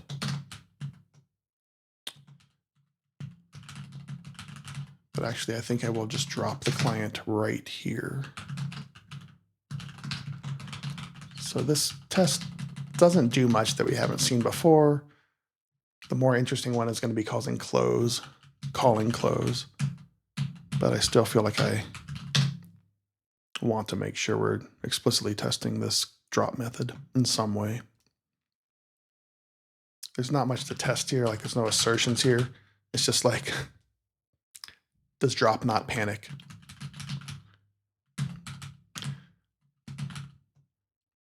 You can see here, we're rebuilding TigerBeetle. We're running the build script for the client. All right, what's going on here? I screwed this up by putting a semicolon right there. That should be fixed by just removing a semicolon. This result is not used. That's fine. And now let's do the more interesting one and do the same thing, but call. I'm going to put a comment on here. This looks strange in this test. Let's at least talk to the server before dropping. It could be an interesting case to not talk to the server before dropping. Like, what happens if you create a client and don't do anything with it? Presumably, though, that's been tested extensively by other TigerBeetle clients, and we don't need to think about it too hard. But here we're going to say client.close.await with a question mark? No, not a question mark. Close doesn't return a future of a result. It's just a future of nothing. So we just await. We're just waiting for the client to close. And one thing we could, I was gonna say, all right, no Siam. I was gonna say, one thing we could do here is like call close, but don't await yet. Like call close and then call something else on the client to see, what happens with that interleaving of orders of the destructor. But it's structurally not possible because of this by value move semantics into close. Once close is called, can't do anything more with client. It's structurally impossible because of the type system. All right, let's run this one and make sure that does something useful. Again, we're just basically making sure that close can be called and doesn't crash. All right, let's checkpoint that work. And look at our to-do list again. Seems fine. All right, now let's do the real question marks. Do some multi-threading here. Maybe we can do this one first. Let's create accounts with some failing events and some successful events. Even our smoke test doesn't have anything quite like this. So let's make sure we can do it.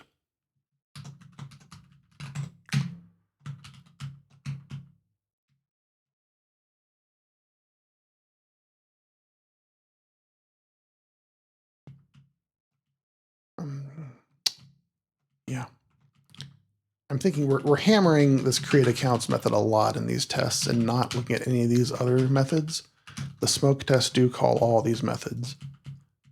I'm just wondering if we should shake it up and do something with another method, but I'm just not really seeing any reason. They're all substantially similar. All the complexities are on the server itself. The differences between methods are on the server. All right, let's do a create accounts, a more complicated create accounts. And we'll call this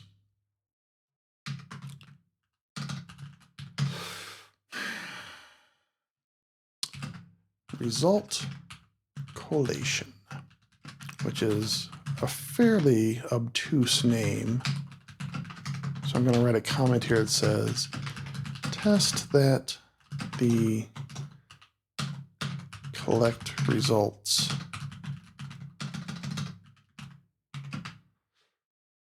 collation.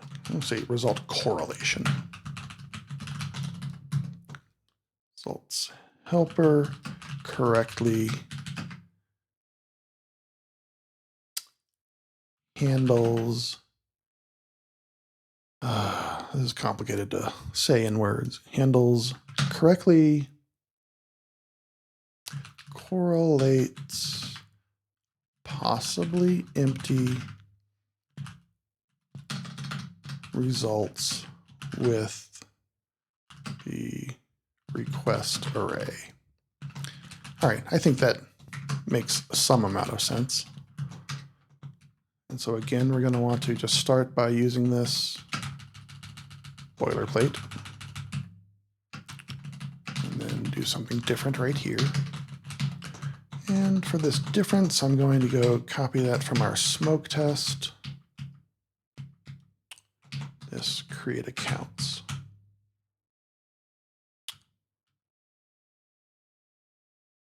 Is that what I want to do?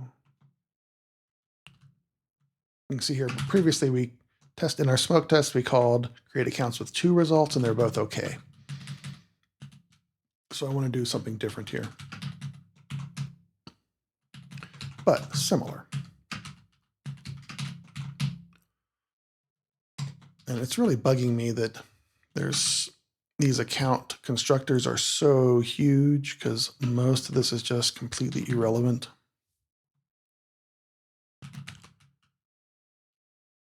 But what I want to do is create like an okay account and then a bad account, like a request that's got, each of these is a request, basically an event in terminology of the TB client library. And I want some of them to be good and some of them to be bad, and I want to test that like the good ones return good results and bad ones return bad results. Let's see, ID 1 here, 2 here. Let's do 5. Let's do 5 of these. It's just going to be 0.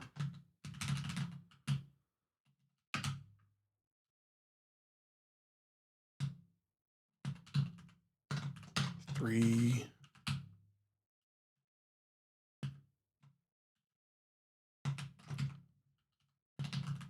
4. 1 more. And I think I'm gonna make this test incrementally. Like first I'm going to do these. I'm just going to test all these as okays, and then I'm going to go back and make some of them errors. No Siam, the question is, I assume it's not possible to receive the responses out of order. And I believe that is the case. I believe the responses come in order, except some of them are omitted for efficiency. And if it was not like that, it'd be very surprising. If that was not true, it'd be surprising.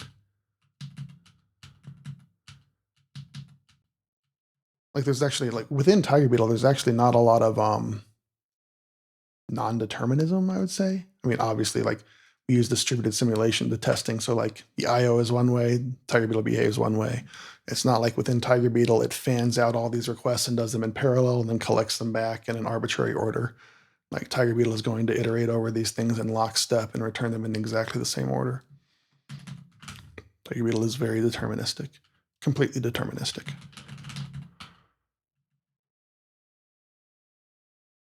Okay, so let's just test that all these are okay first.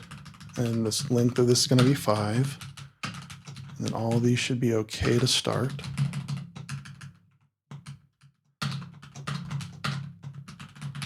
And what do they call this test? Result correlation. All right, let's test all these things.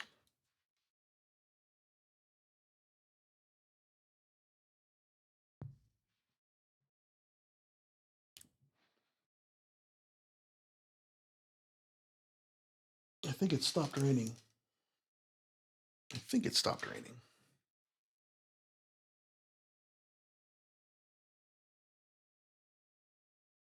If you know me, you know that I play pickleball a whole lot. Pickleball is a mostly American sport currently, but kind of like combination of tennis and ping pong, like low scale, small scale tennis. And I was gonna play pickleball today, and I'm just looking at the rain, and I have mixed feelings because I think the rain's pretty cool, but it means I can't get out and exercise today. All right, so that worked. Now let's make some of these fail in some way. I think this history flag is here because it's required.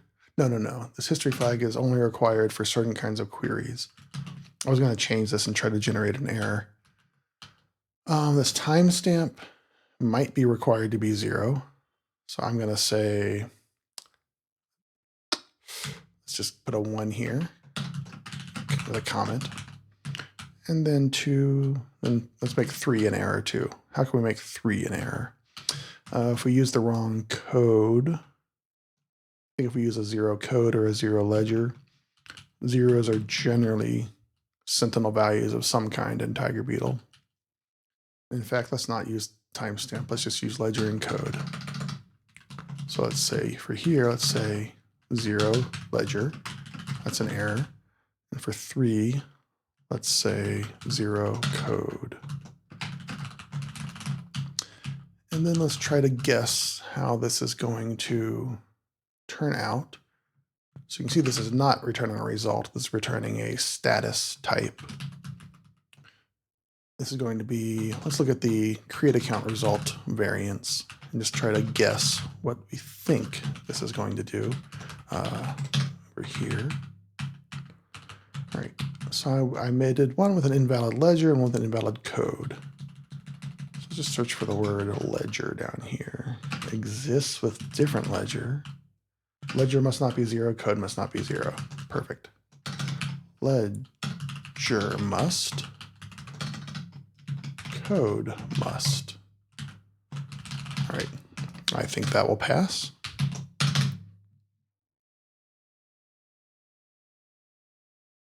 Oh.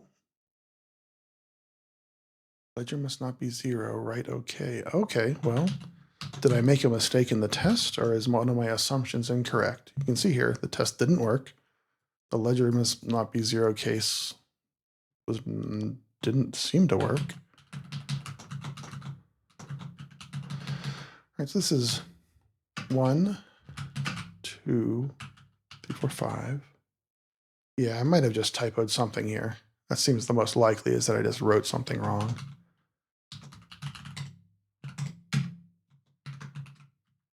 All right, I'll put these up here on the right side. So this is the first one. That is, yeah, I just wrote these out of the order. This is, yeah, I just did these wrong. That's the test ledger. This one is the error case. That's an error. And this one is test code. And this one's an error. And I want these OKs and errors to be interleaved because that's kind of harder on the logic in the library. So, OK, error, OK, error, OK.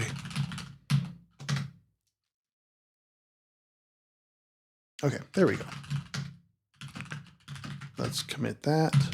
And that's going to force a rebuild of our build script because we committed to Git for some reason I don't understand. But this TigerBeetle build line here that says that the build script is rerunning, which is going to trigger a very long rebuild. Okay, let's go back to our to-do list. That's done. Okay, now we can't really punt it any longer. Let's do some multi-threading.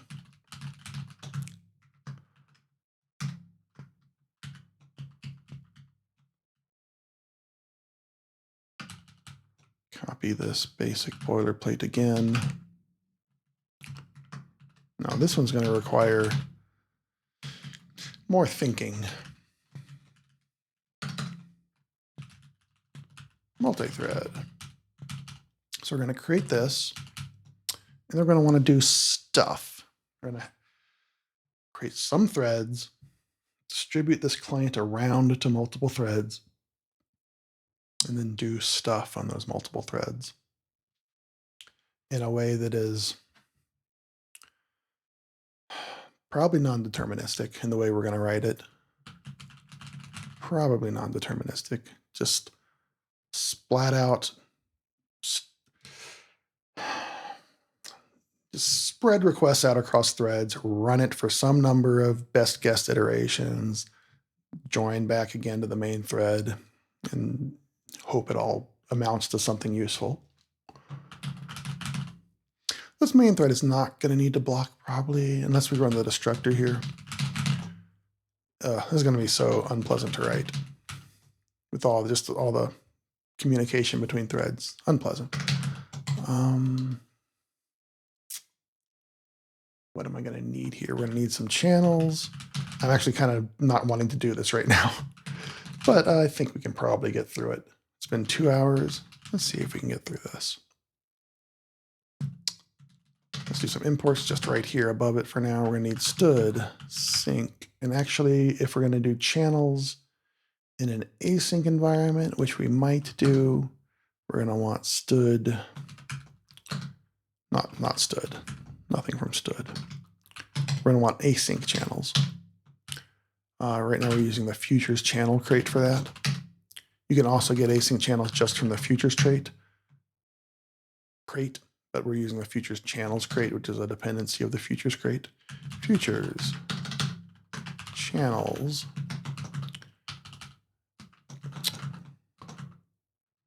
Oh, actually, hold on real quick. The cargo, we have a test dependency on the entire futures crate right here because we need, on the right side here, we need block on the executor, the basic futures executor. So instead of using futures channel in our test, we're going to use the dev dependency directly on futures, which is more canonical. Nobody depends on futures channel. Essentially, nobody depends directly on futures channel. We're just depending on futures channel to reduce dependencies. The main crate doesn't depend on the entire futures crate, just the futures channel crate. And I think I'm screwing up here.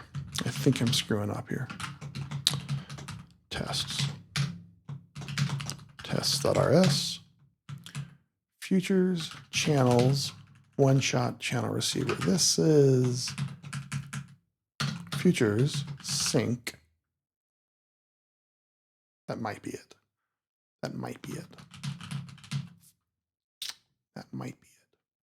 So a one-shot channel can send exactly one message, which is probably all we're going to need for any particular channel.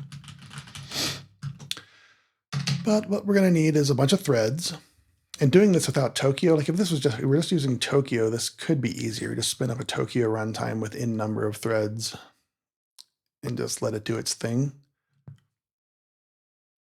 But TigerBeetle doesn't like dependencies, and Tokyo is a huge dependency, even to pull in for the test suite. So we're going to try to do it without that. Let's go ahead and just see what happens if we try to create n number of threads. Let num threads equals 16. Surely that's sufficient. And let's say let join handles. When we create a thread in Rust, we get a join handle that lets us wait on the thread. Equals how do we do this with an iterator? I'm thinking of using an iterator here instead of an open coded loop. We want to do something, we want to iterate 16 times. So probably we want to say, how do we do this? Iter. I don't remember. What I want to do is I want to say iter, like infinite, just a number of iterations. And then I want to say take num threads and then do something here, like a map, probably. I'm kind of blanking on how to do this, like starting an iterator from nothing. I'm totally blanking on this. Let's go do some research. I'm definitely fading, chat. We're not going to last much longer. But let's go look at the standard library and just see if we can jog your memory on how to like bootstrap an iterator from nothing.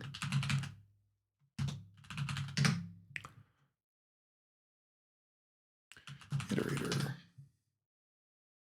Maybe it's a function in iter. There's so many things that can be iterated in Rust. There's all kinds of potential patterns for just like starting an iterator over nothing. So in this module, I'm kind of looking for the free functions in iter. Empty. Okay, so here you can say like just create an empty iterator that yields nothing. That's kind of the opposite of what we want. We want something that iterates and yields infinite things, which is repeat. That's probably sufficient to get us started. Iter repeat. Let's go write the code and see if that'll get us there. So before, when I had to iterate, I did an open-coded loop, and here I'm making the opposite decision for whatever reason.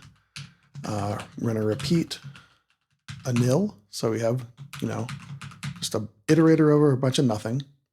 We want to take 16 of them, the number of our threads, and then we want to map that nothing to a thread spawn. And so here we're going to say std thread spawn, and then this takes some kind of closure where we're going to do something. And this is kind of going to be the body of our work. We're going to capture a client and then do something with that client in another thread. And in fact, we can go ahead here and say, put this client into an arc probably.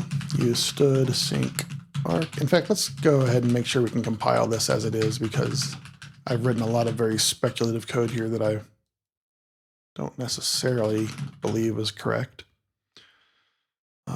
Cargo check tests. Futures channels. Yeah, we're not using the futures channels. Great. Wait. lib.rs. Oh, I just screwed up this code while I was copying and pasting stuff around. All right, here's our test. Sync doesn't exist in futures. Maybe it's called channel, I'm just guessing. Yep, it was called channel. Iter, that is not just called iter, it's std iter. Those imports aren't used yet, that's fine, we might use them yet. Join handles isn't used, that's all fine. All right, this thread, we need to capture a client, and with the API as we've current designed it, that means we're going to put the client into an arc. And real quick, let me make sure all of the functions on client except for close take a immutable reference to self. That's fine. If we have an arc, we can call functions with immutable references. Client, the way client is modeled is it uses internal mutability.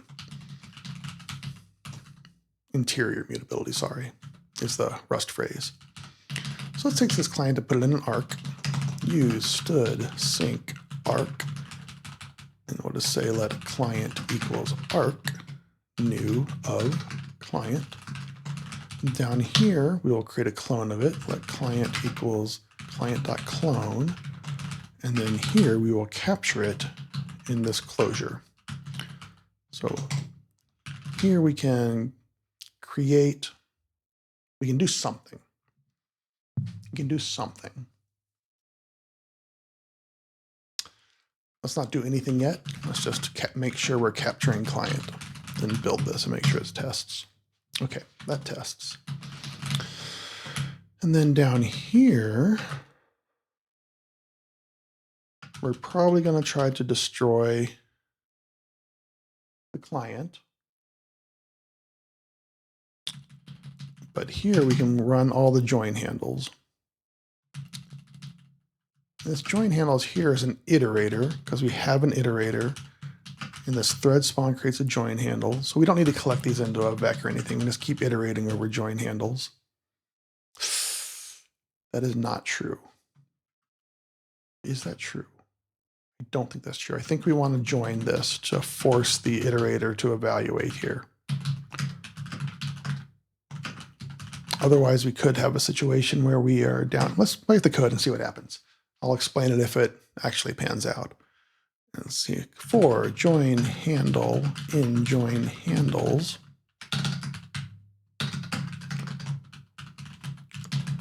join handle dot wait, probably. This lets us wait for the thread to terminate. So we're going to spawn all these threads. Those threads are going to do something. And then we're going to wait for all the handles to join. Then we're going to call the destructor. And this thread spawn, we're going to need to do a block on in there in order to do async work. This looks like it works. And so the issue here, let's compile this and see if this tests or checks. Wait doesn't exist on join handle. Let's go back to our documentation and figure out what the correct method is for the join handle. It's almost certainly join. It's in the name. It's called join.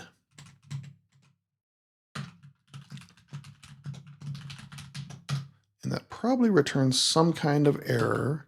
And I don't think we're going to care about that. You can see here it's complaining. Join handle returns a result. You can see .expect actually.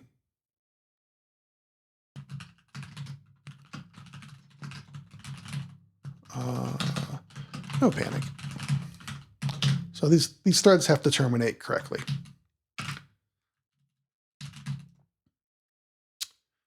All right, that all type checks. And the issue here, why I think we need to collect this join handle into a vector is because this is just a chain of iterators. And so none of the iterators are going to execute until iterators are lazy, right? So if we just leave this code as is, this join handle is going to evaluate the first element of the iterator and then join with that thread. So this is some pretty subtle code here in Rust. This is ugly, nasty, subtle bug. This is going to end up serializing all these threads because this iterator is not actually going to evaluate until it gets iterated. Downside to using the iterator pattern to spawn threads. Probably don't do this, what I've done here. But it doesn't matter very much in this test case. We're going to write it correctly so it works.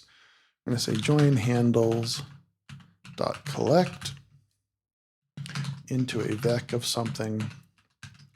And this will fully evaluate the whole iterator. And then down here, we're just going to reiterate that vector. And I'll leave a code here because it's a little subtle for people who might come by this code later. Collect the handles to evaluate the thread spawn.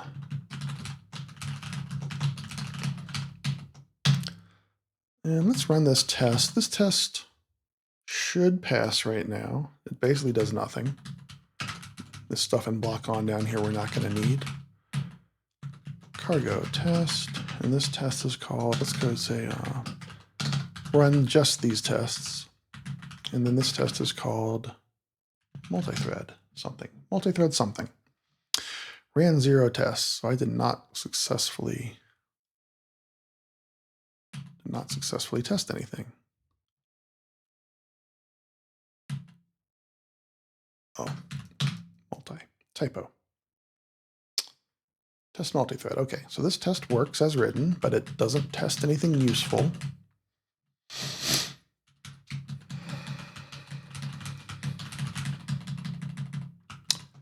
And here,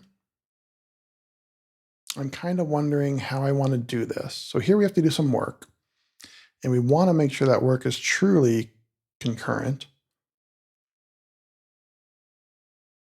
There's a risk here that if we spawn these threads, one at a time, that they get ordered so that they spawn, do all their work, then the next thread spawns, do all its work, and it's not actually in parallel. And we want to do our best to get these to be in parallel.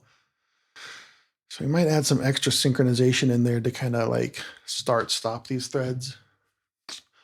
I'm not really sure. This kind of multi-threaded testing without distributed simulation testing, where the whole threads are scheduled deterministically, is kind of just like best effort. Spawn a bunch of threads and hopefully they do something in parallel.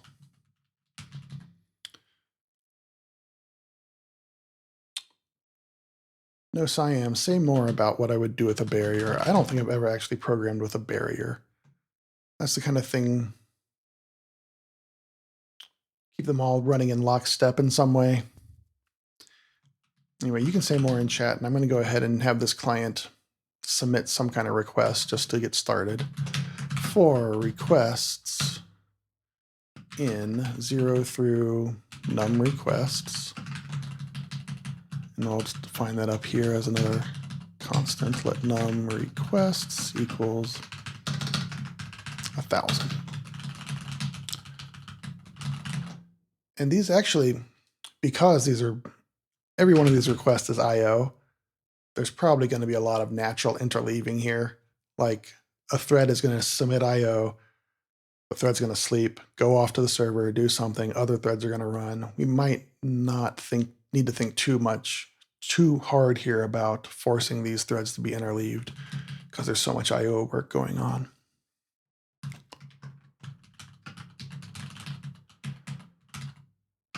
Capture that client up here.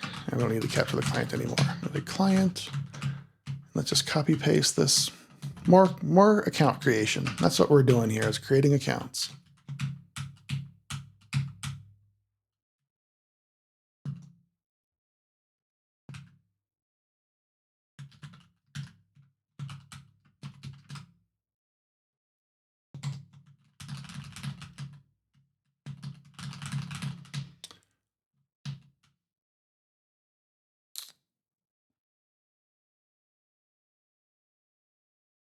Yep. No, Sam, I will go look at the barrier docs just at least for the purpose of chatting about it on stream in a second. I don't know if we're going to need barriers or not, but we can go look at the docs and just kind of like talk about what a barrier is. For now, I'm just going to try to figure out how to create this request. So immediate problem here is these requests might error. So we have to think about how we're going to handle this error. In production code, the correct way to do this is to force this thread to return a result. Let's just do it the right way. Propagate these requests across the join. Yeah, let's do it the right way. Easy way to do this is just to put dot unwrap right here.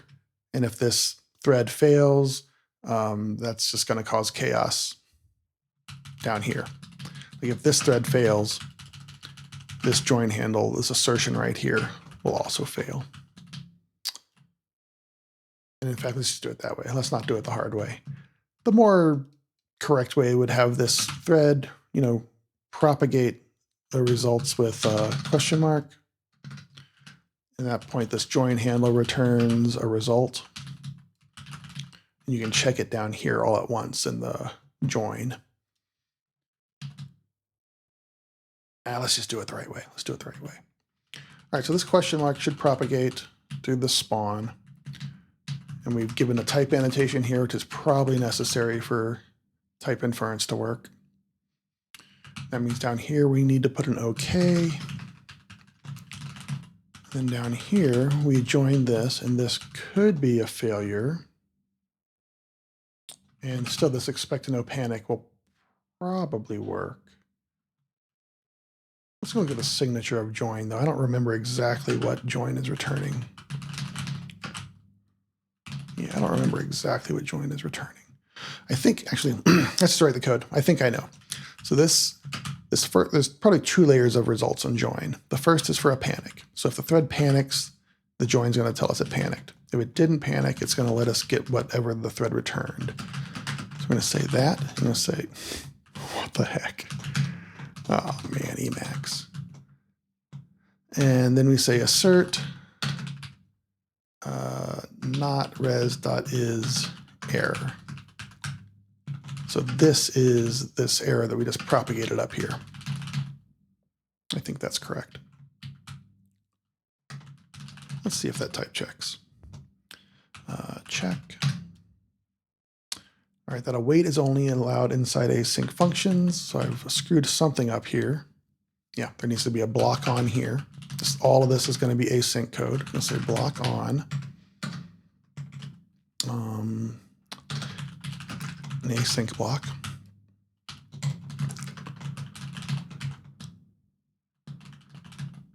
So the function is not async, but everything in it is run in this little tiny executor called block on.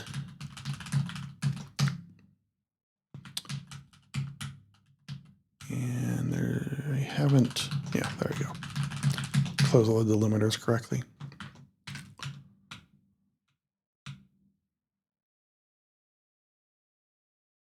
Cannot send, okay, so our client is not actually multi-threadable right now. And so that's kind of what we're exploring. What does it look like to do multi-threading with this client? You can see here the reason is that this internal handle is just an unsafe pointer, and by default, unsafe pointers are not sendable. But we can make them sendable, and we're going to. So the way we do this is, what am I looking at here? Our client here, we can say unsafe impl of send for client. And then we say, I think we want it to be sync too, because to put it into an arc, it needs to be sync. And our code isn't doing anything to guarantee that this is send and sync, but the semantics of the underlying Zig code should be send and sync. It's intended for the TigerBeetle TB client library to behave like the Rust send and sync, as far as I understand. But by writing this unsafe impl, we're really expecting all that Zig code to fulfill these two traits. So we need send to send it to another thread, or to capture it in a closure that goes to another thread, and we need sync in order to put it into an arc. Although the compiler hasn't complained about sync yet, so let's let the compiler tell us.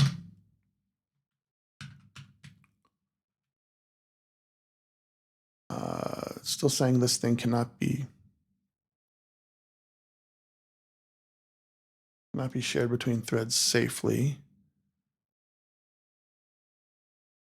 Oh, maybe you have to do both send and sync to be shareable between threads?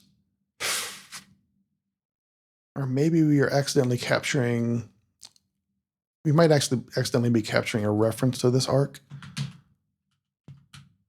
You can see here, it's talking about references to arc, and we're not intentionally having references to arc, but this capture here, we've done the default captures. So you might have to explicitly specify that we're doing move captures on the closure to spawn. All right, let's go back to tests. And find our spawn. So right now, this closure that we're passing to spawn is probably capturing this client by a reference. And if we put a move in front of it, it'll just move this cloned client into the closure. And that should fix the proximate error, but we're definitely going to have more errors. Okay, so the message about ampersand arc client doesn't exist down here anymore. And apparently still we need to implement sync. I guess spawn requires send and sync. Doesn't really make sense to me though.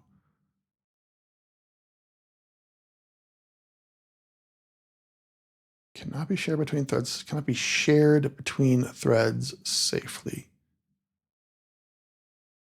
Why does it need to be shared between threads right here? We're just trying to send it in this code.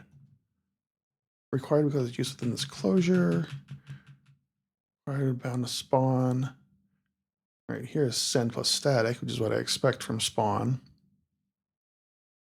But the error up here is talking about sync. I'm not expecting spawn to require a sync bound. And the compiler is kind of telling us two different things. It's saying we do need a sync bound.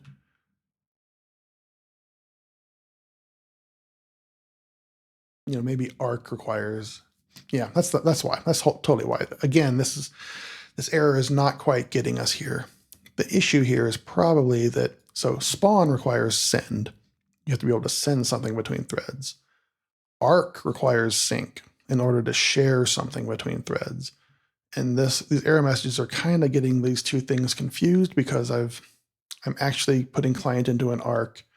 And so just to put it into an arc requires sync. But then the compiler is caught up talking about the send bound on spawn. So it's just not very clear at all.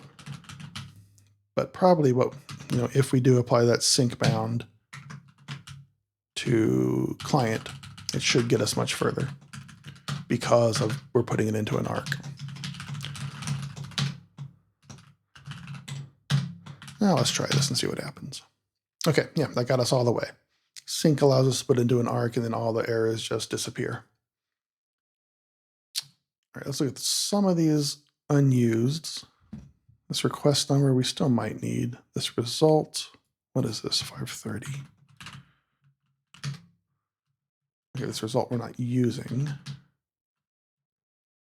which is fine. Okay, real quick. Now, while I'm thinking about it, I just had a brainstorm. All of our tests so far have submitted requests asynchronously. They call create accounts or some method and then await them. So they're just one request at a time. But this is an async API. And we want to be able to say, create accounts, but don't await on the result. Just create accounts 1,000 times, and then in the future, go await on all those results. And that should work. Call requests, but don't await. / concurrent async requests. All right. Surely I'll understand what that means next time we stream. Okay, so here we are creating these accounts, immediately awaiting them, and not doing anything with the result. But that is probably fine. I don't think we care in this case about what actually happens with these requests. Well, let's at least assert that they're successful. Assert result. And we're going to recreate for result in results.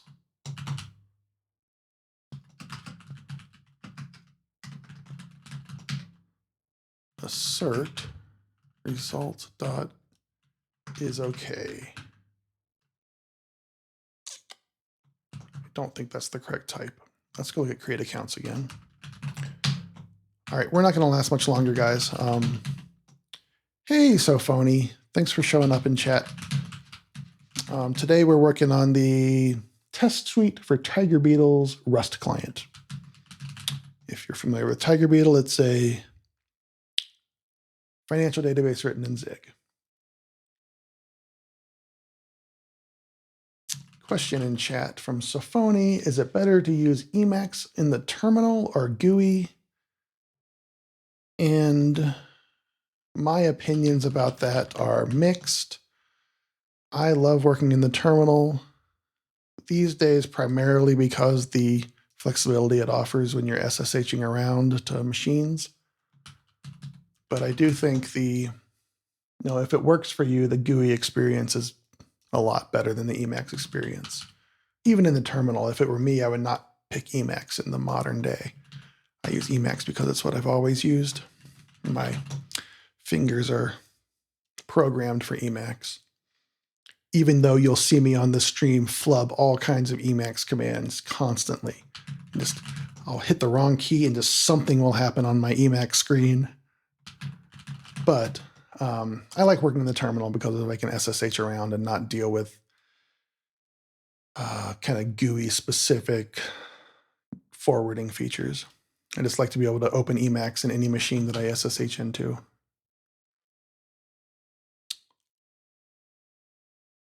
All right, I have kind of lost track of what I was doing. Oh, I want to look at the return type of create accounts and assert something about it.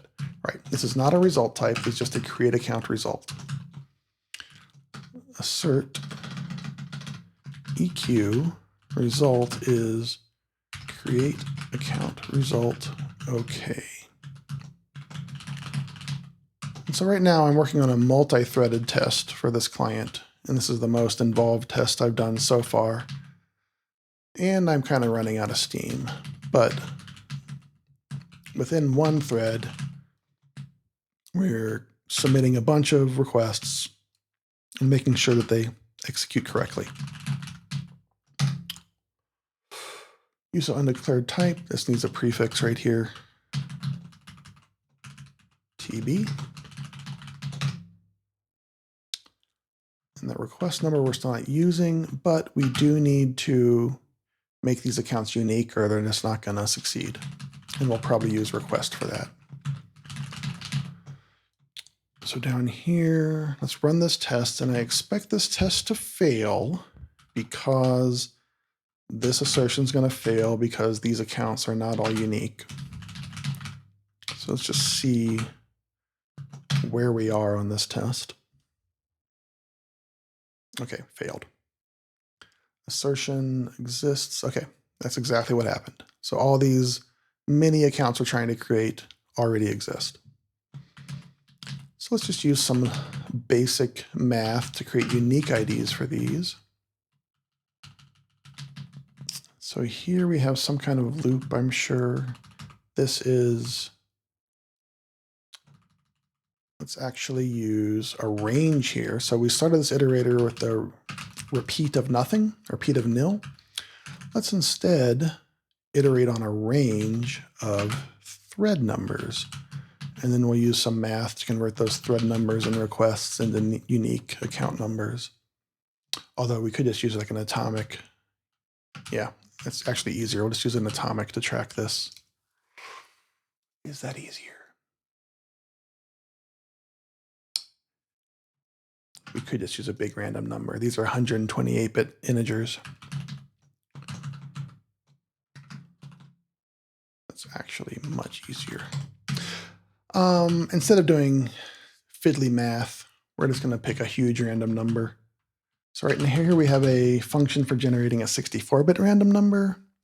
That's not really sufficient to ensure no possible collisions.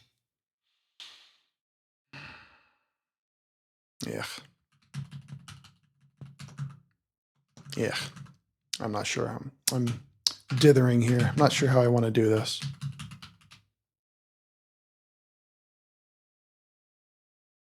If I add, can I multiply two 64-bit numbers to get a giant 128? I'm not allowed to use any other random number generators just because of dependencies. We already had a round of review on this PR where I was using a crate for these random number generators, and I was strongly encouraged to just get this random number generator out of the, get a random number from the standard library. And the Rust standard library doesn't have officially a random number generator, but internally it does. And you can kind of smuggle random numbers out of the standard library by using the hasher. And so that's what this code is doing. It's kind of sneakily stealing a random number from the standard library. Let's just go ahead. Random, I'm going to call this random U64. I'm going to call this random U128. I should put a comment here about why we're doing this, because almost no Rust code should do this. This is kind of bonkers. You should just use the rand crate. Random seed. And I'm kind of at the point in the stream where I am just doubting every decision I'm making here. Another indicator that we're not going to last much longer. This random U128, I'm going to say let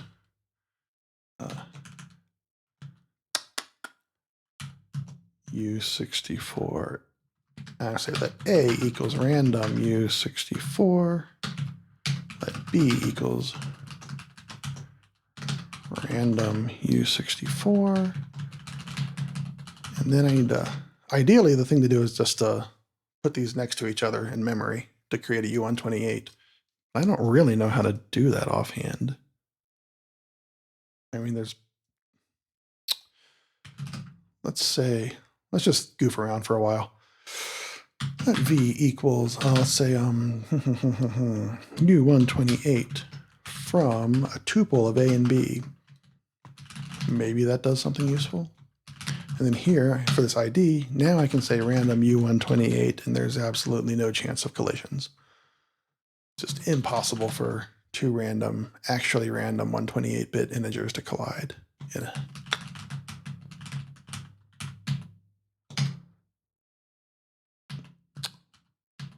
did a syntax error right there. This is not going to work just from a tuple of U64s.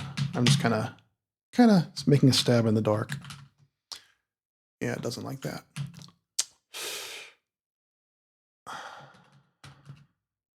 Let's do the bit math. I hate doing bit math, especially on stream, because I'm not that strong at it. But let's do it. So I'll make this a 128. We'll say A as U128. This is a widening conversion, so it's fine to use as for this. B, if it was a narrowing conversion, then as would be lossy, and we probably wouldn't want to do it in real code. And then here we can say A or B shifted 64 places. All right, chat, tell me if I'm stupid. That seems right to me. All right, chat, you better check me there, because I don't know if that's right or not, but it seems right. And the test seems to work. Okay, a lot of stuff happened. Stuff happened. You know, the logs from the server don't look like much. But I guess the server isn't going to log something on every request.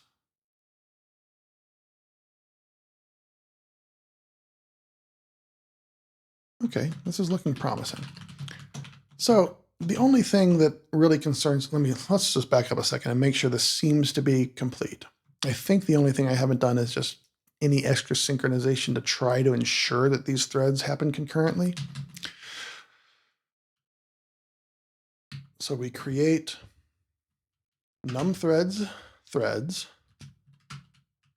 Within each thread, we do a huge number of requests, and they all submit. They create tons and tons of accounts. Each request is awaited, so they happen in serial on each thread, but the threads should happen in parallel. We collect those threads right here to force them to spawn. And then here we check the results, and this seems okay. Down here we want to do the destructor. Let's do the destructor, and then we'll think more about the synchronization of those threads. So what we want to do here is test that, like, we can share this client across threads, do multi-threaded queries, and then we can even come back and close the client and wait for it. So to do this, though, what we have here is an arc. And this arc is going to share this client, like one common reference to this client across all these threads. So we have one reference to the client here, then we have 16 references to the client here. We join those threads. After this point, all those 16 references no longer exist. So here, we should be able to extract that client back out of the arc again, because there's only one outstanding reference. And then we can call this by value close on the client. This is not amazingly ergonomic in Rust, because you have to have some mechanism to guarantee that the arc only has one outstanding reference in order to destructure it. But let's see how it goes. We need to go look at the standard docs to figure out this arc API, because I don't do this often. But there's some way to tell the arc, like, give me the thing that's inside the arc. So I'm just looking at type signatures right now, just looking for a type signature that seems to be what I would like. So all these return like arc. I just want it to return a T. Oops, what did I click? Nothing good. All right, so I'm looking for like a return type of T. Option of T, maybe. That looks like it. Into inner. So basically you're gonna pass this arc, and if there is only one reference, it's gonna give you back a sum of that thing. If there's not, it's gonna complain. But there's no like synchronization involved here. You can't just wait for the outstanding references to complete. Like in production code, this could be pretty hairy because you got to have some other synchronization mechanism. Like here, I'm using join handles to ensure that all the other arc references are gone. But there needs to be some external mechanism to ensure that there's only one remaining reference to this arc. It's pretty fiddly stuff. Right here, the docs here say there's another method like into inner, try unwrap.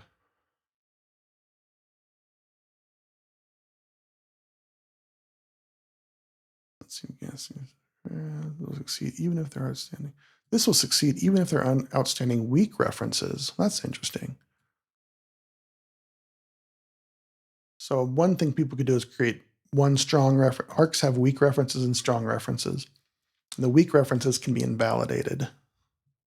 So you could make all those threads hold weak references, and then the main thread could have the only strong reference, which would let you take out the interior value from the arc and invalidate all those other threads, which is even worse because then those other threads are in a really weird state where the arc doesn't actually contain anything.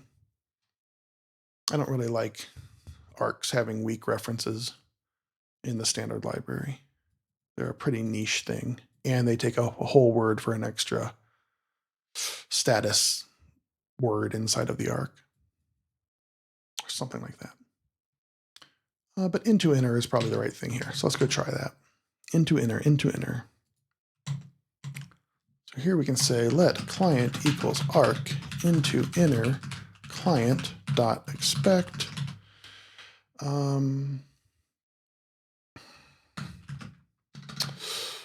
Whatever. And then here we can call client dot close dot await. And that's the whole thing. Let's run that test.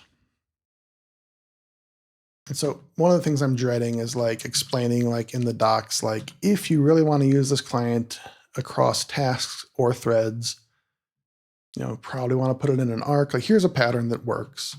And then you got to explain this thing about unwrapping that arc in order to call close. Like maybe nobody actually cares about calling close explicitly. Like it's probably never going to be a problem. You probably don't care that the actual shutdown is happening after this thing disappears, but maybe you do. I feel like I care. Anyway, let's get this in the bag. All right, so those warnings, we don't care about this request number anymore because we're just randomly generating the ID.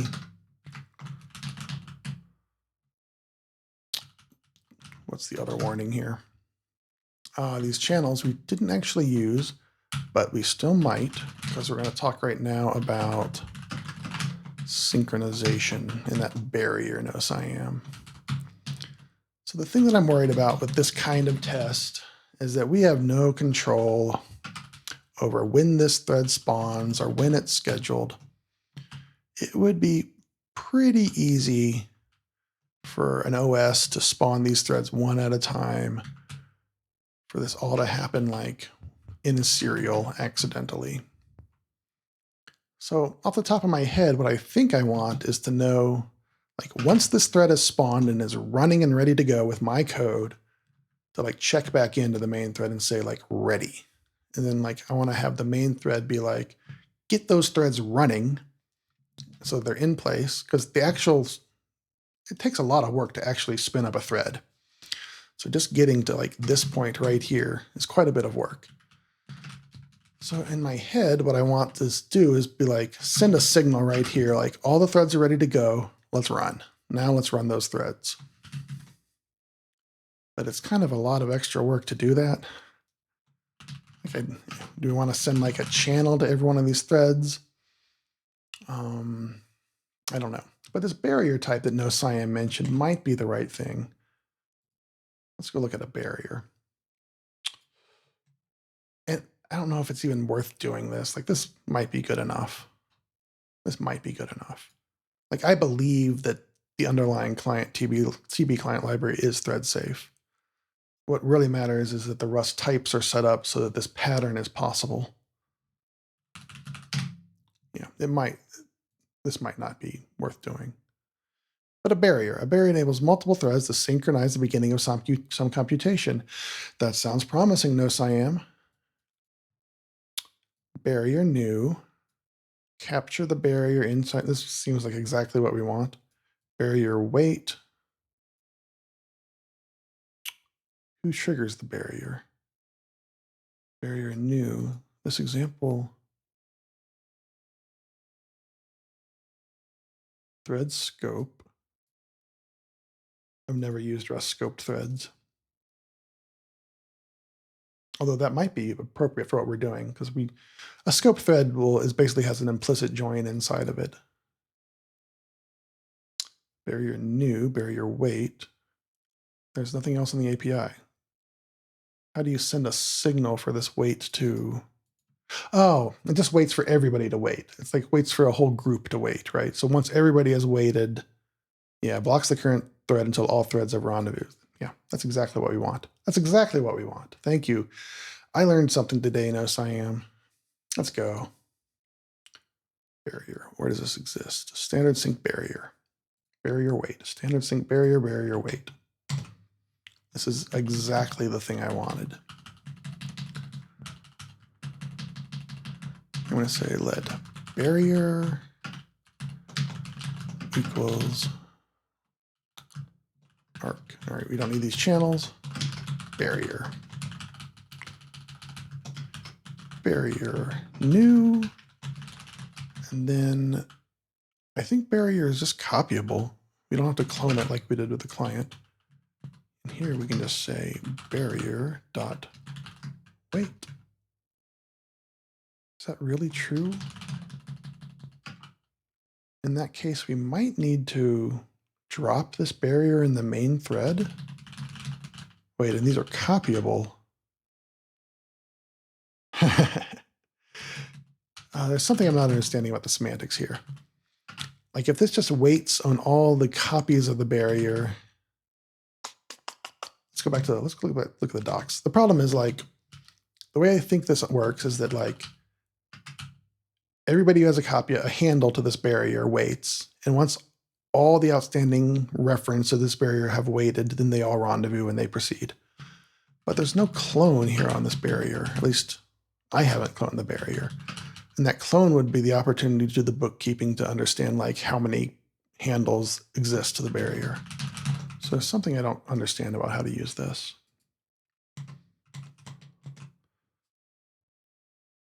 It's a new barrier. Oh, there's a in. Barrier takes a number. Okay, that makes sense. It's like a semaphore under the hood. I'm guessing. Don't correct me. So we say num threads right here. Yeah. So this will wait num threads times, and then they'll all rendezvous once they've all waited. That's perfect. All right, let's try this. Barrier is moved here, so we do have to clone the. Yeah, okay. That's why they were using the scoped threads in the other example, because the scope thread can capture local references. So here we can say let barrier equals barrier.clone, and then capture that clone. Yeah, this would have probably been better written as a scoped threads. Then we wouldn't need all these join handles. Method not found on barrier. What? What? Okay, barrier is not clonable.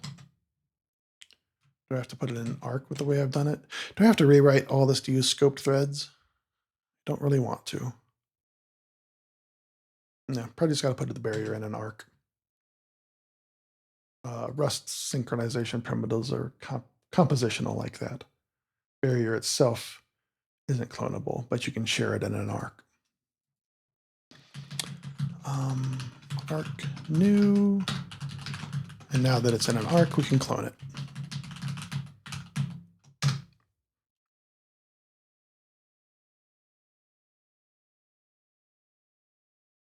Okay, that all works. I think this test is done. And I think we're going to have to wrap up soon, because I don't have the juice to finish writing this test suite today. We'll finish this, I think, one more day, and we'll have this test suite finished. All right, so I'm just going to do a little checkpoint commit, and we're going to need a Actually, I can mark that to do off multi-threaded. Here this to do is like threads and tasks, but I feel like the types are the same. It's going to work with tasks if it works with threads. Let's just mark that off and say it's done. And let's just leave these to think about another day. Do another commit. Check the, create a new branch that we can push. Check out branch, Rust client tests, then git push, set our upstream to person, Rust client tests. Now the upstream is set, so we can just push in the future. And is there anything else we really should do today, or are we done? Nobody criticized my bit math here on the U128s. Let's put a little comment here. Using the stood hasher for RNG to avoid the dep on rand crate. Get that, git push. Ooh, yep. Okay, this was very productive. Today we worked on the test suite for the Rust client. If you're just joining us now, we in the previous stream, we finally finished the Rust client PR, and that was merged between then and now. And now we're doing the, production stuff to get this ready for people to actually use. So today we worked on the test suite. We didn't quite finish it, but we made a lot of progress. And next time we'll do some more work on the test suite. And that'll probably be enough. 2 streams will probably get this under our belts. But we're wrapping up right now. My name is Brian Burson on GitHub, BRSON. My socials are there somewhere. These streams I do irregularly, but I'm doing this entire project on stream. This is like the 34th stream, I think. They're all on YouTube. So if you go to the TigerBeetle YouTube, you can find a playlist with all of these streams if you want to listen to me talk for 40 to 50 hours straight. And I don't do these streams regularly, but I usually announce it 10 minutes ahead of time on the TigerBeetle Slack. All right, this has been super fun. I really appreciate everybody who showed up in chat and helped me with the stream and helped me with my coding. That is always super rewarding. I'll see y'all next time. Thanks a lot.